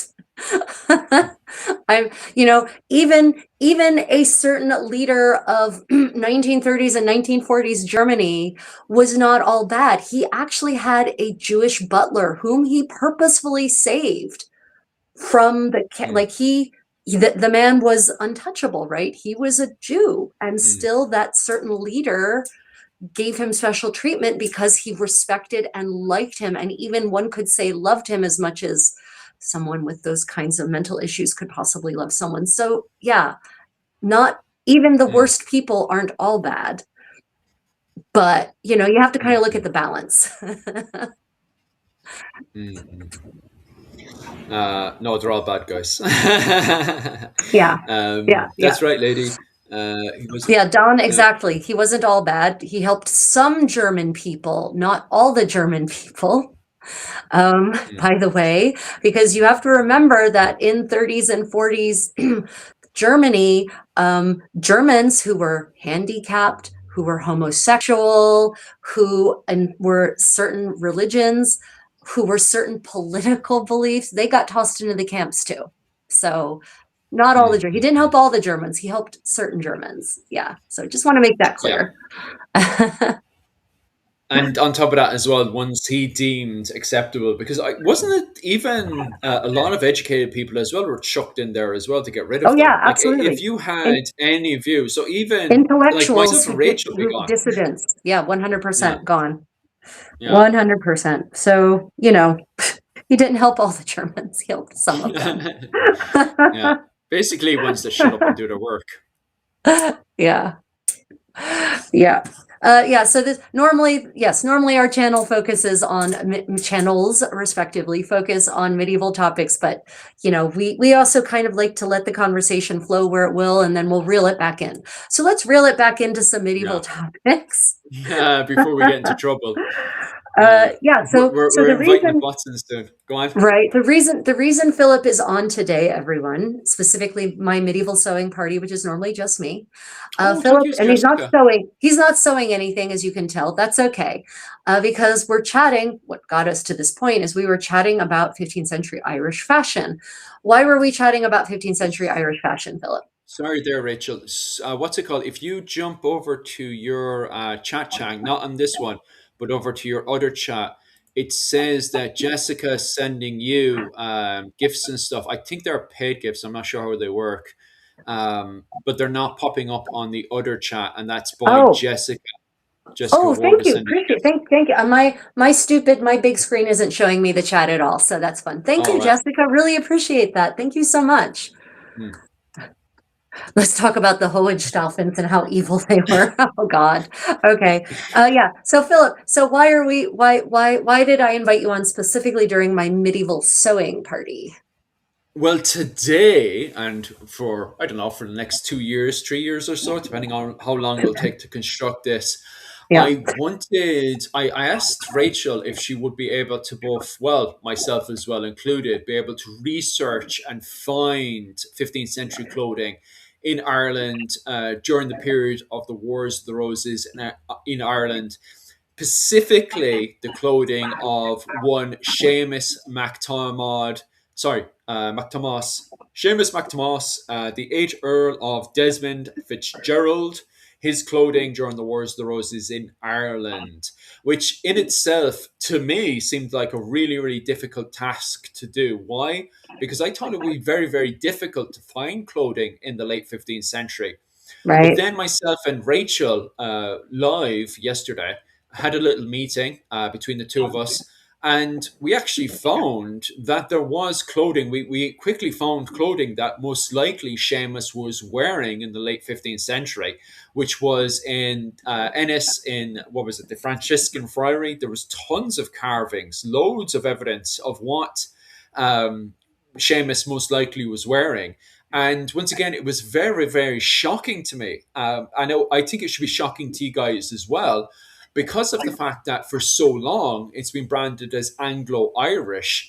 And people always have this idea that Seamus was either wearing English clothing or he was wearing, proper Gaelic clothing of the 16th century. And yet, when we looked at the evidence, that's not what we found at all.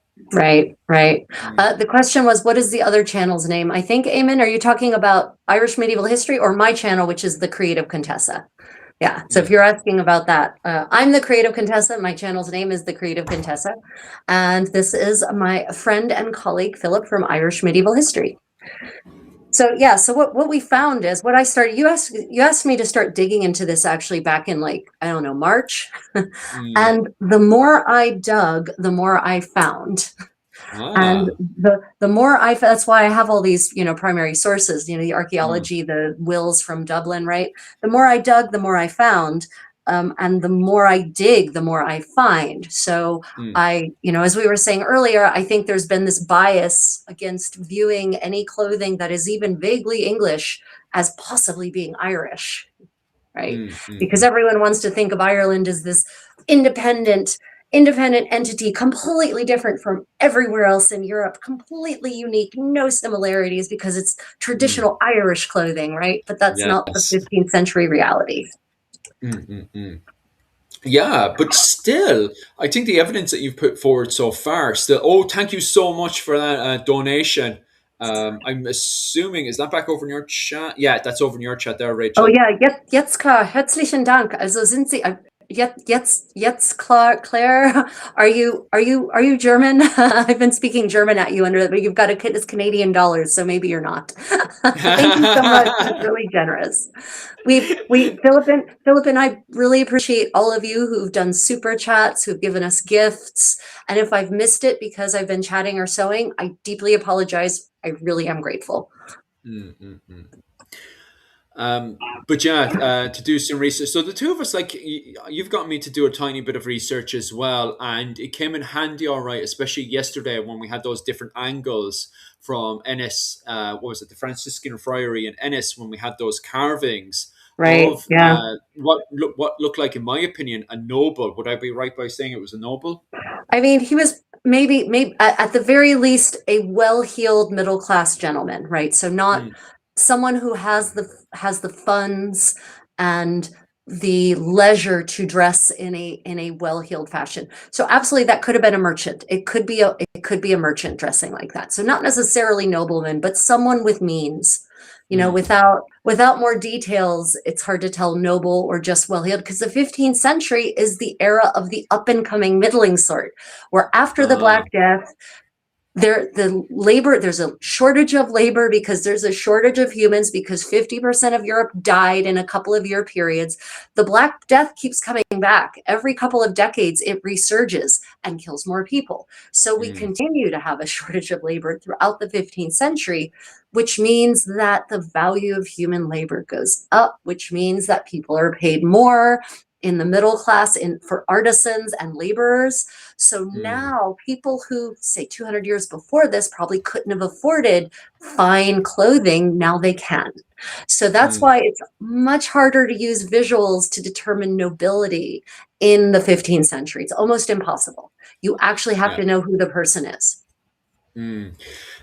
Dave, yeah, I fully agree. This is just before, well, technically speaking, they believe that whiskey was invented in Ireland in 1405, and definitely by 1494 in Scotland, it's fully, a part of, starting to really take off whiskey. So, yeah, this is just before the collapse of society is right. This Yeah. kind of running joke that's been there since that society collapses after 1494. Yeah, I definitely believe in that one for sure. Yeah, I mean, I will tell you, so you're talking about the rise of spirits, right? Yeah, the So, rise of so whiskey and stuff. but it's not just whiskey. So everyone Mm, distillation, it starts off actually as a way for Muslims to, in the first millennium when they invent it, as a mm, way to get to the pure substance and to get closer to um, God, right? And so they're distilling liquids for that reason. And then they end up distilling alcohol like wine mm, and mead for scientific reasons. And then distillation, eventually makes its way into Europe, I think in the 14th century, as in it's utilized as part of alchemy, right? They're trying to mm, get to the philosopher's stone. They're trying to find the yeah, elixir of youth. They're trying to turn lead into gold. And then mm, someone gets the bright idea to drink these liquids that they're distilling, mm, like wine, like beer, like ale, and cider, right? And they realize that, wow, this has an interesting effect. And so mm, basically, once everywhere across Europe, they more or less start distilling spirits at about the same time. And they all kind of almost come to the conclusion at about the same time that they can drink this recreationally. And so it mm, really is, it's not just Scotland and Ireland. Gin yeah, in England has a hideous effect on the lower classes, especially, right? So yeah, it's basically the combination of, distilled spirits becoming widely available in addition to the, industrialization and the enclosure acts that take people off of their farms, remove common grounds and impoverish people, right? All of that together with the ability to self-medicate mm, because of the availability of these spirits. It's a recipe for social disaster all across Europe and the Americas eventually. mm, So yeah, it's not just Ireland and yeah. Scotland, unfortunately. Mm. First off, Jet, thank you so much for all the donations. You're going Yeah, wild there in the yeah, comment thank you section. so That much. means so Wow. much. Wow, Definitely really up in the Christmas appreciate spirit that. there. And all the donations given so far, both on the stream and over to the GoFundMe. Thank you so much for all that, guys. It means so much for us, especially going into Christmas and stuff. Eamon, you're perfectly right as well. It is, you're saying about the water of life, Isker Bale, as it is in Irish. So in Irish, it's not called whiskey, it's called Isker Bale. And it is translated over to, if you were to directly translate it, it would be water of life in Irish, which is bang on. Eamon hit the nail on the head there, which is interesting. It always causes very interesting conversations by linguistics, when they get a hold of Ishkabel. Um, they're always trying to take that apart because it's like water of life. Like, where did they come at? But when you said that there about the Muslim world trying to find a pure version of it, you said Yeah, that, and I was like, and then you see Eamon saying that as well. And I'm like, yeah, I was thinking the same thing, Eamon, when Rachel said that, because you said that and Eamon said it about, wrote it straight afterwards. And I was thinking the same thing, Iskarbel, which is interesting because I'd love to see what it would be in either Arabic or one of the countries that were experimenting with that. Is there a uh, link from Ireland yeah. over So to.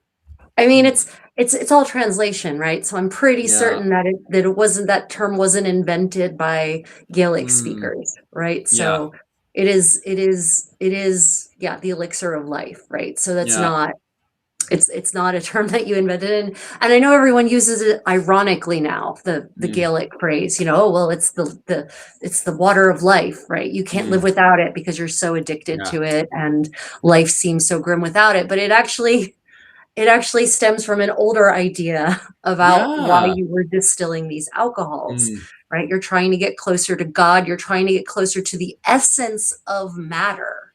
mm. So it's more about that, and concocting eternal life, for instance.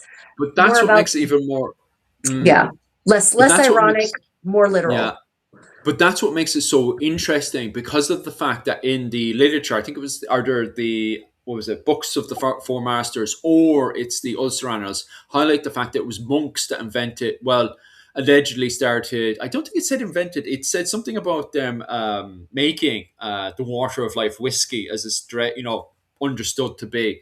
Right, Well, it is like because we're still using the same term today. But that's interesting that it was made within the monastic settlement who were experimenting with the stuff they had, trading stuff in, was it 1405? So it's recorded in 1405 for the first time in Ireland, right. Yeah, That's fascinating. Like, that completely tracks. As Twitchy mm, will say about monastic life, monks were almost every profession that you saw reflected in the modern world by the 15th century. You mm, can find a lot of those professions within the monastic communities.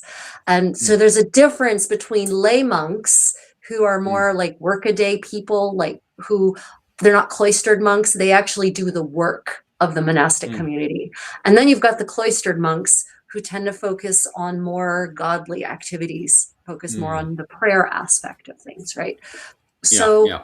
you have monks who are practicing alchemy, who Mm, are trying, who are conducting scientific experiments, as we would recognize it as a scientific experiment. They might not have, mm, because we have a modern idea about science versus philosophy that they didn't have. But mm, the point is that they're conducting experiments.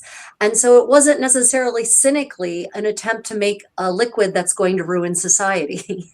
mm.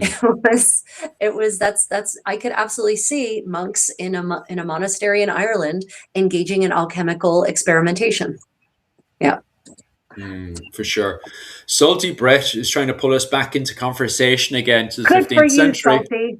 Yeah. Yes, So that's what we're so supposed to be talking about. why do I dress like I'm in the 15th century? Because my focus is on historical fashion, Mm, Salty, and my specific area of expertise at the moment, anyway, is 15th century fashions. And so mm, for my live stream, I of course my medieval sewing party, which is what this technically is. I'm actually working on sewing things as we speak. Uh, mm, the point is that I am dressing in a 15th century style, since I am crafting and sewing 15th century things. Now, mm, mm. the next question, Philip, what do you think the next question, the follow-up question to that will probably be?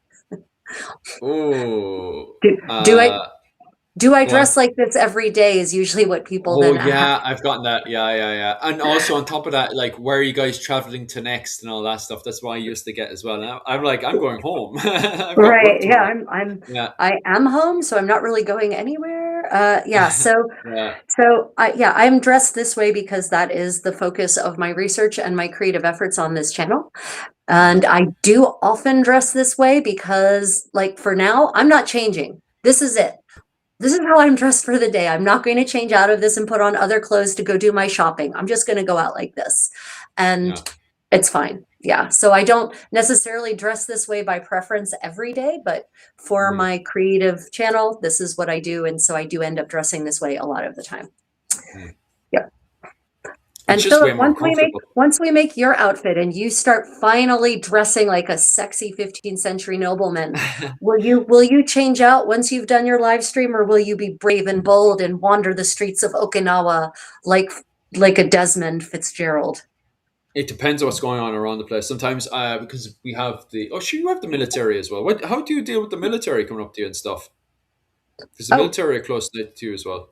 well, yeah, but I mean, a lot of them do medieval living history. So You see, I have weird brains around the place.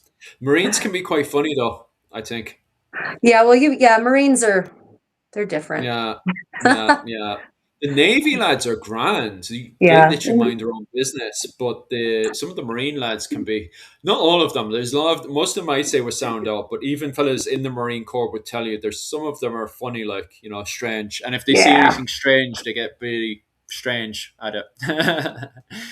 Uh, does that mean, if so? To answer your question, I think during the week have no problems just sticking in the kit. To be honest with you, but weekends, I wouldn't really draw attention on me, especially Mm. sometimes Okinawa, as you know yourself, Rachel. Okinawa's got Yeah. a terrible relationship on the weekends and stuff, so I tend not to draw. Yeah, yeah, yeah, Yes, yeah. it does. Yeah, And I would like to apologize on behalf of my people for Okinawa having terrible yeah. weekends. Yeah, it can be wild. It's not too bad. I live in a kind of funny little spot, but I get, like, as long as I'm not doing anything wild or anything, I get on grand. Like, to be honest with you, but around here, like, I think it's grand just wearing whatever. To be honest with you, nobody even bothers me. But Right. also on top of that is, what's it called? My wife and everybody says as well. It's mostly because I'm a man. Nobody, like, people just see a male face and are just like, can't be asked. Yeah, she's not wrong, Yeah. unfortunately. Yeah, Oh as yeah, as a bang on right. woman, I can confirm that. Mm. Interesting though, in Korea, at least amongst the Koreans, it's the opposite. Like men Yeah. will avoid eye contact with women here. Mm. Yeah, women compliment women, men compliment men generally. Ah, right, right, right. Gotcha, gotcha, gotcha. Yeah, No, no, it's even like, walking down to the shop. Sometimes it's easier to walk with my wife down to the shop and stuff, depending on what's going on around the place. Sometimes it can be funny, like, Okinawa's Marines. Yeah, yeah, yeah, yeah. Very, very true. yeah, Um, yeah, well, yeah. They were. You are right, Shellback. You are so right. Yeah. we Yeah, were welcome, talking about Luki. 15. Welcome to the live stream. Thank you for joining us today. And for everyone else who joined us, thank you so much. And also for everybody that's been giving donations so far. God, especially going into Christmas and stuff, worked so much to us.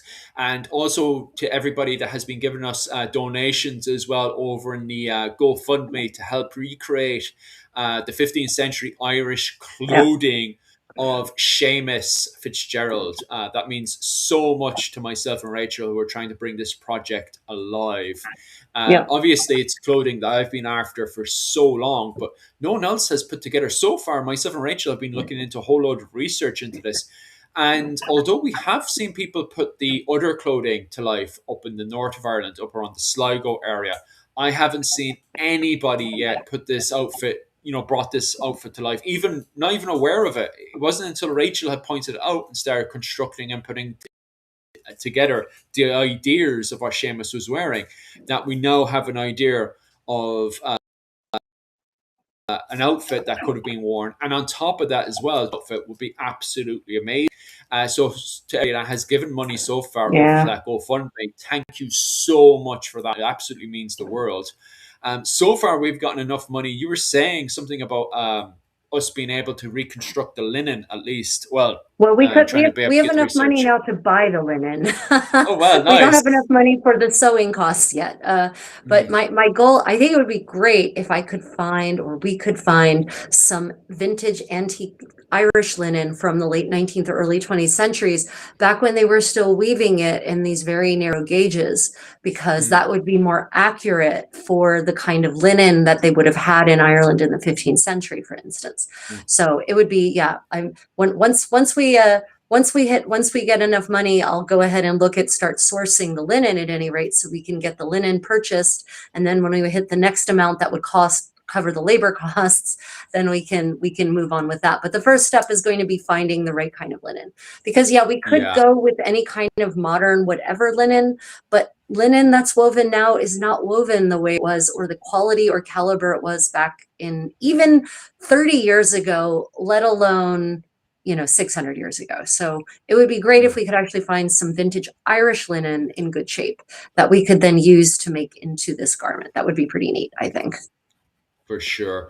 Yeah. It's so handy as well. And it definitely means everyone should definitely drop into our live stream tomorrow. Somebody who actually might know the answer to that is Dr. Melissa Shields. Tomorrow, or if you guys are joining us over in America and Europe, will be later on tonight. Melissa Shields will be joining us to talk about 16th century Anglo Irish clothing.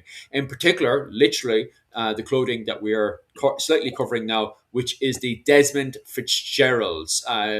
Dr. Melissa Shields has recreated an outfit from Elizabeth Fitzgerald. Dr. Melissa Shields might actually know the answer to that one. So it's so, What so what handy that we have what her was the tomorrow. question? I must have missed the question.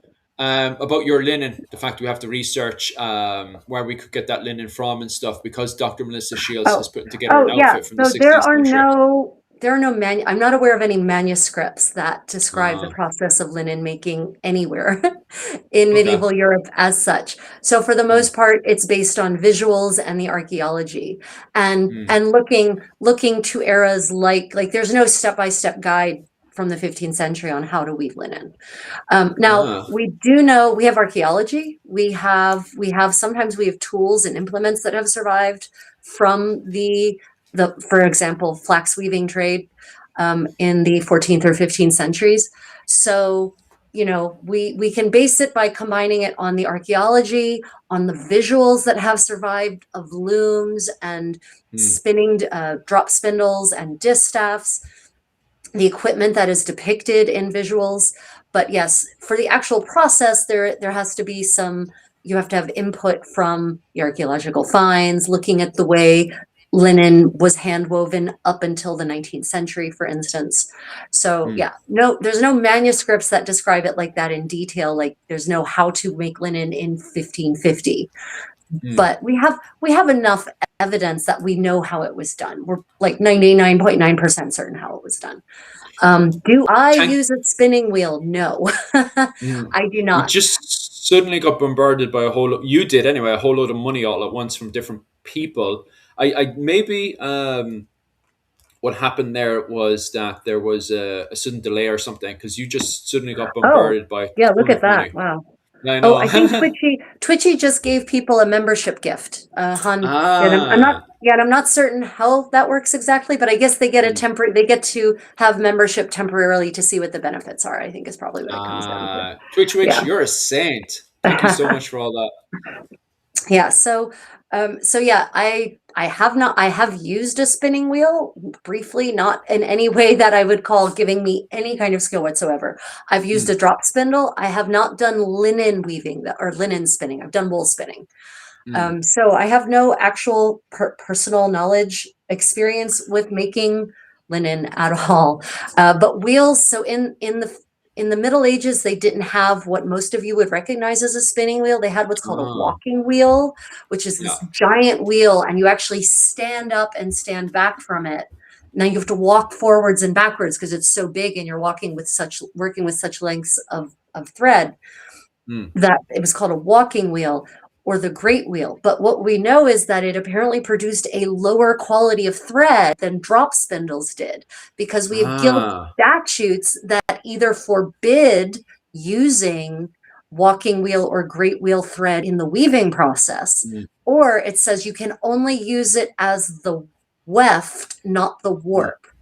So it was lower quality.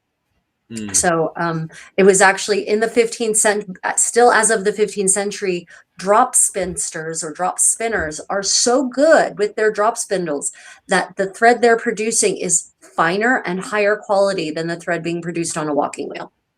Mm, mm, mm. Yeah. That's fascinating, isn't it?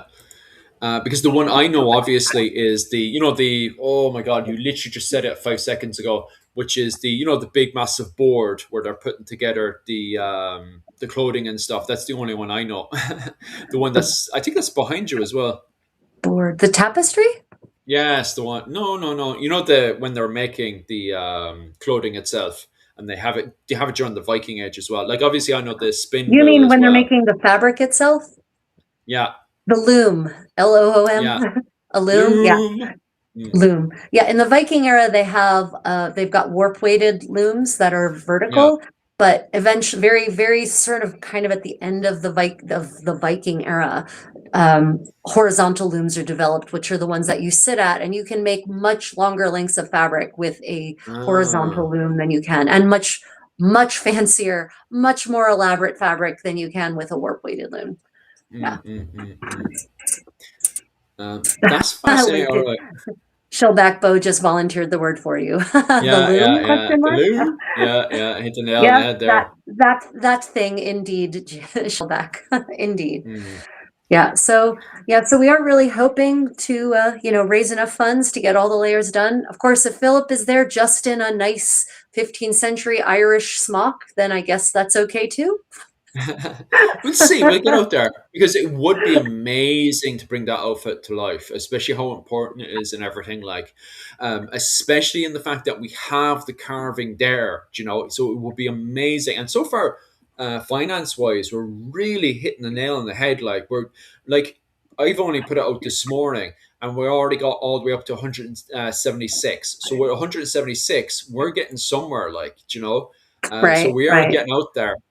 So I think we could definitely start hitting those goals inside there. And then from there, you can start documenting and stuff. It's 1,000 times better than what I thought would happen. And on top of that, it's still booming up there. So um, thank you so much for everybody that's donated so far, for sure. I'm getting quite excited because I can see those tasks getting done.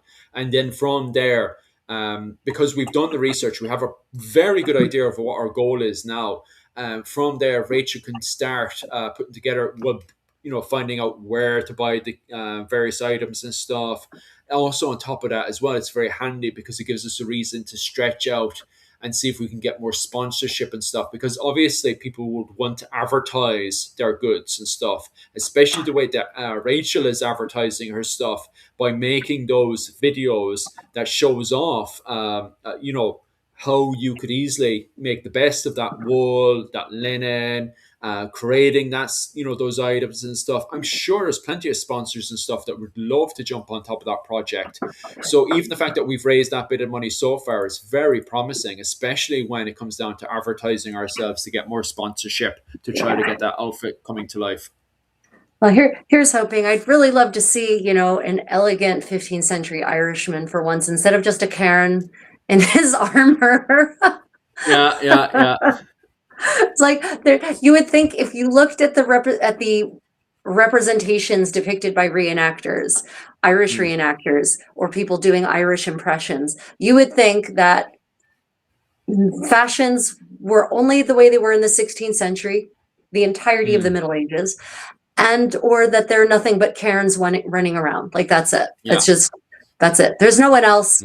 There's no women. There's no No, no. men just wore armor all the time. They wore Mm, their akatans, they wore their mail hauberks, they wore their helmets, and that's it. They wore mm. nothing else, right? Because that's all you ever see in Yeah, people in the reenactment community these days.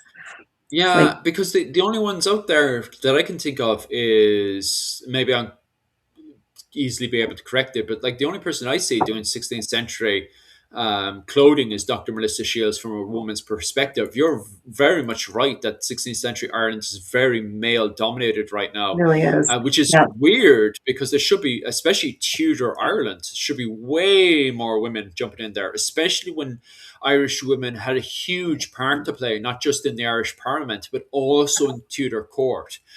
You have both the Tudor and the Butler women inside of Elizabeth's court playing the Game of Thrones. Oh So it yeah. is a proper shame that we don't see more of it. Yeah. So In yeah, in the Society for Creative Anachronism, we have some women. Actually, we have more women doing Irish impressions than men, probably. But they're yeah, literally in the United States. So, in the Irish reenactment community, there's like, where are they all? But it could also be the question of where would women find a place? mm, What do your reenactment events have feasts? Do they have dancing? Do they have music? Do they have yeah, games? Do they have things that non-combatants would enjoy, or is it just mm, battles, battles, battles, battles, battles, battles, battles? yeah, yeah. Very, very true. And when you just have one or two Yeah, people, one or two girls, and you have a whole load of lads just screaming and roaring, yeah, yeah, yeah. it's I it's see it, the problem. yep. That is the problem. Yep. Yeah. but there's way more, like for the Viking, was it early medieval reenactment, there's plenty of women, so there is women who, and it's the same thing with high middle ages as well, a lot of women inside there as well. But you're right, they do need to, and it's strange that there's not more women doing Irish Tudor reenactment. It is funny. And then you've got 15th century Irish reenactment that really needs to start coming alive, especially with the Wars of the Roses in Ireland, the fight between the Fitzgeralds and the Butlers over the Irish Parliament, which is the clothing I'm looking to recreate for anyone that just jumped in there. Give me a medieval mass. Oh, aye. Oh yeah, I enjoy a good medieval mass. They're so Mm. sublime and they sound so beautiful. Oh, Yep. you do. One, 100% right there with you, Twitchy. Myself Maybe. and the wife had the weirdest experience. We were going in there to, we were in Rome at the time, and it was one of the churches to the side. You know how you're inside the big cathedral, and there's one of those smaller churches at the side. It's We were called inside of them. are you Catholic or not? They're called chapels. Yeah, we were inside one of the chapels. My brain just wasn't clicking to it, right? But we were inside the chapel at the time, and a bunch of Italian people started coming in, and they started sitting down. And between the jigs and the reels, myself and Yuki ends up, falling in with them, and it was so strange because all these Italians just assumed we were in with them, so we just were like, "Oh well, just blend in," and it was amazing. I was there the whole time, and I looked at Yuki, going, "This is surreal," because we even had the priest going up to the very top and doing an entire mass in Latin. And we're like, this is the greatest experience ever. Definitely one of the top. And after we did this in Rome, made it 1,000 times better. And went up, did the whole entire mass and left. It was good. It was good times. Nice, nice. Yeah, a good Latin mass. Yeah. Um, Mm, I'll be honest, even if a person doesn't understand the Latin, that mm, can almost make it feel more of a sublime experience, like as yeah. though, the way we're not necessarily supposed to understand the nature of God, therefore you shouldn't necessarily have to understand exactly what's being sung, just feel the emotion of the moment, that kind of thing. I mean, Mm, I guess as a linguist and someone who travels the world and is often in places where I don't actually understand the language, I mm, don't I don't feel I've learned to understand meaning in ways that don't involve words. So, yeah. yeah, I guess I'm a little bit of an oddball in that regard where I don't feel like I have to understand the words to understand what's happening Mm, mm, necessarily. mm. True, true, true. It, Yeah, it's just the presence inside there was absolutely amazing at the time. But I it is. suppose they would have a higher.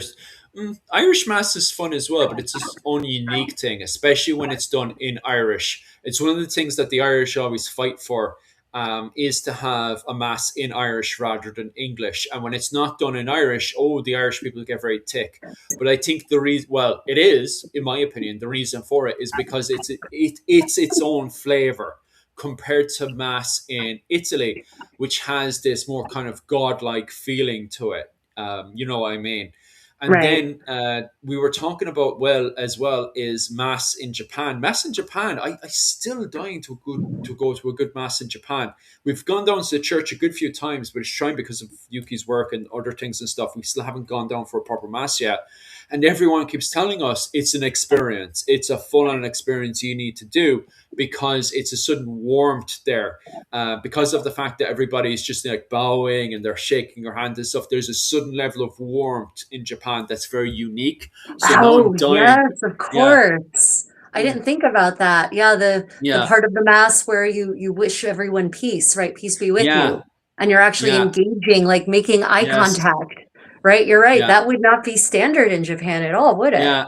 Oh, Yeah. interesting. But everybody, this is why I'm so curious because people talk about it and there's a weird, it's a really nice warmth that comes in and everybody I've talked to has said you need to experience Japanese mass because there's this weird warmth at the end, just coming to the end where you're supposed to shake the hands and stuff. There's a level of warmth there that everybody talks about and I'm like, I need to experience this. Right, right. Yeah. Mm, Yeah. No, yeah, you definitely do. Oh, that now yeah. when I come visit you in Okinawa, because of course everyone, part of the GoFundMe will also fund trips for us to get back and Mm, forth to each other for fittings. So my plan yeah, is to go visit Philip down in Okinawa to do the first sets of measurements and whatnot. yeah. And then maybe Philip, you and I can go to a mass together and experience this the Irish and the Definitely American do. Catholics having mass with the Japanese Catholics. How Mm. international, but what a metaphor, huh? Oh, 100%. Like, because I don't want to sound bad or anything, but the thing is about English Mass, both in America and in Ireland, is there's just nothing special. I don't want to sound bad, but English Mass just, it's so standard to me. It just feels standard and normal. Do you know what I mean? Well, and again, that harkens back to the idea of language having more meaning than just the words themselves, Yeah. right? There is a certain spirituality that one Mm, can experience when you don't actually understand the words, right? Because then it sounds more mystical, right? mm, So that's, for us, English is a workaday language. It's like, oh, yeah. English again. Mm. Yeah, right. Right? Whereas a mass, say in Japanese, for instance, will Mm, have a different feel for us. yeah, So it'll feel for it'll sure. feel more exotic, it'll feel more elevated, even if it's not technically. It's exactly the same words, just in Japanese. You know what I mean? Mm, But that's not the point. mm. We can't be friends anymore. Why? What happened? What did I say? We can't be friends anymore. Oh no, why can't we be Probably, friends? probably because she's Anglican and you said English. Oh well, there we go. We can't be. No, no, no. Right, you're out. But out you go. I But don't want to sound bad, but I'm not a fan of Anglican. Another one that's very kind of, I don't know, I just find it very boring. I think there's just no, for me, there's no magic outside it. The reason why I'm still a Roman Catholic is just for me, it's just solid feeling there, you know. I just don't feel it in Anglican because I've actually gone to it, and so has Yuki as well, a good few times, gone to Anglican mass, and there just isn't the same magic, you know. right, Um, yeah. and I remember, what was it called? In Ireland, there's always an old person that's going, oh, I need a good Latin mass. I need to cleanse the soul. I need a Latin mass, you know? There is a proper magic to it, like, especially a Latin mass, like, Oh my gosh. Shellback Bow says there's a community of nuns actually that's shrinking apparently that yeah. goes and maintains the grounds. But still, I know I think unfortunately throughout the world, a lot of monastic communities have been shrinking Mm, um, as the reasons for people to join monastic communities have certainly decreased mm, as socioeconomic equality has risen, as gender equality has risen, as there are work opportunities for women outside the home. But as women become more actually empowered and enfranchised in their societies, women are feeling less drawn to a monastic community just so they can achieve those aspects of their lives. So, yeah, mm, there's monasteries in Germany that had to close because they just didn't have people to keep them open, unfortunately. mm.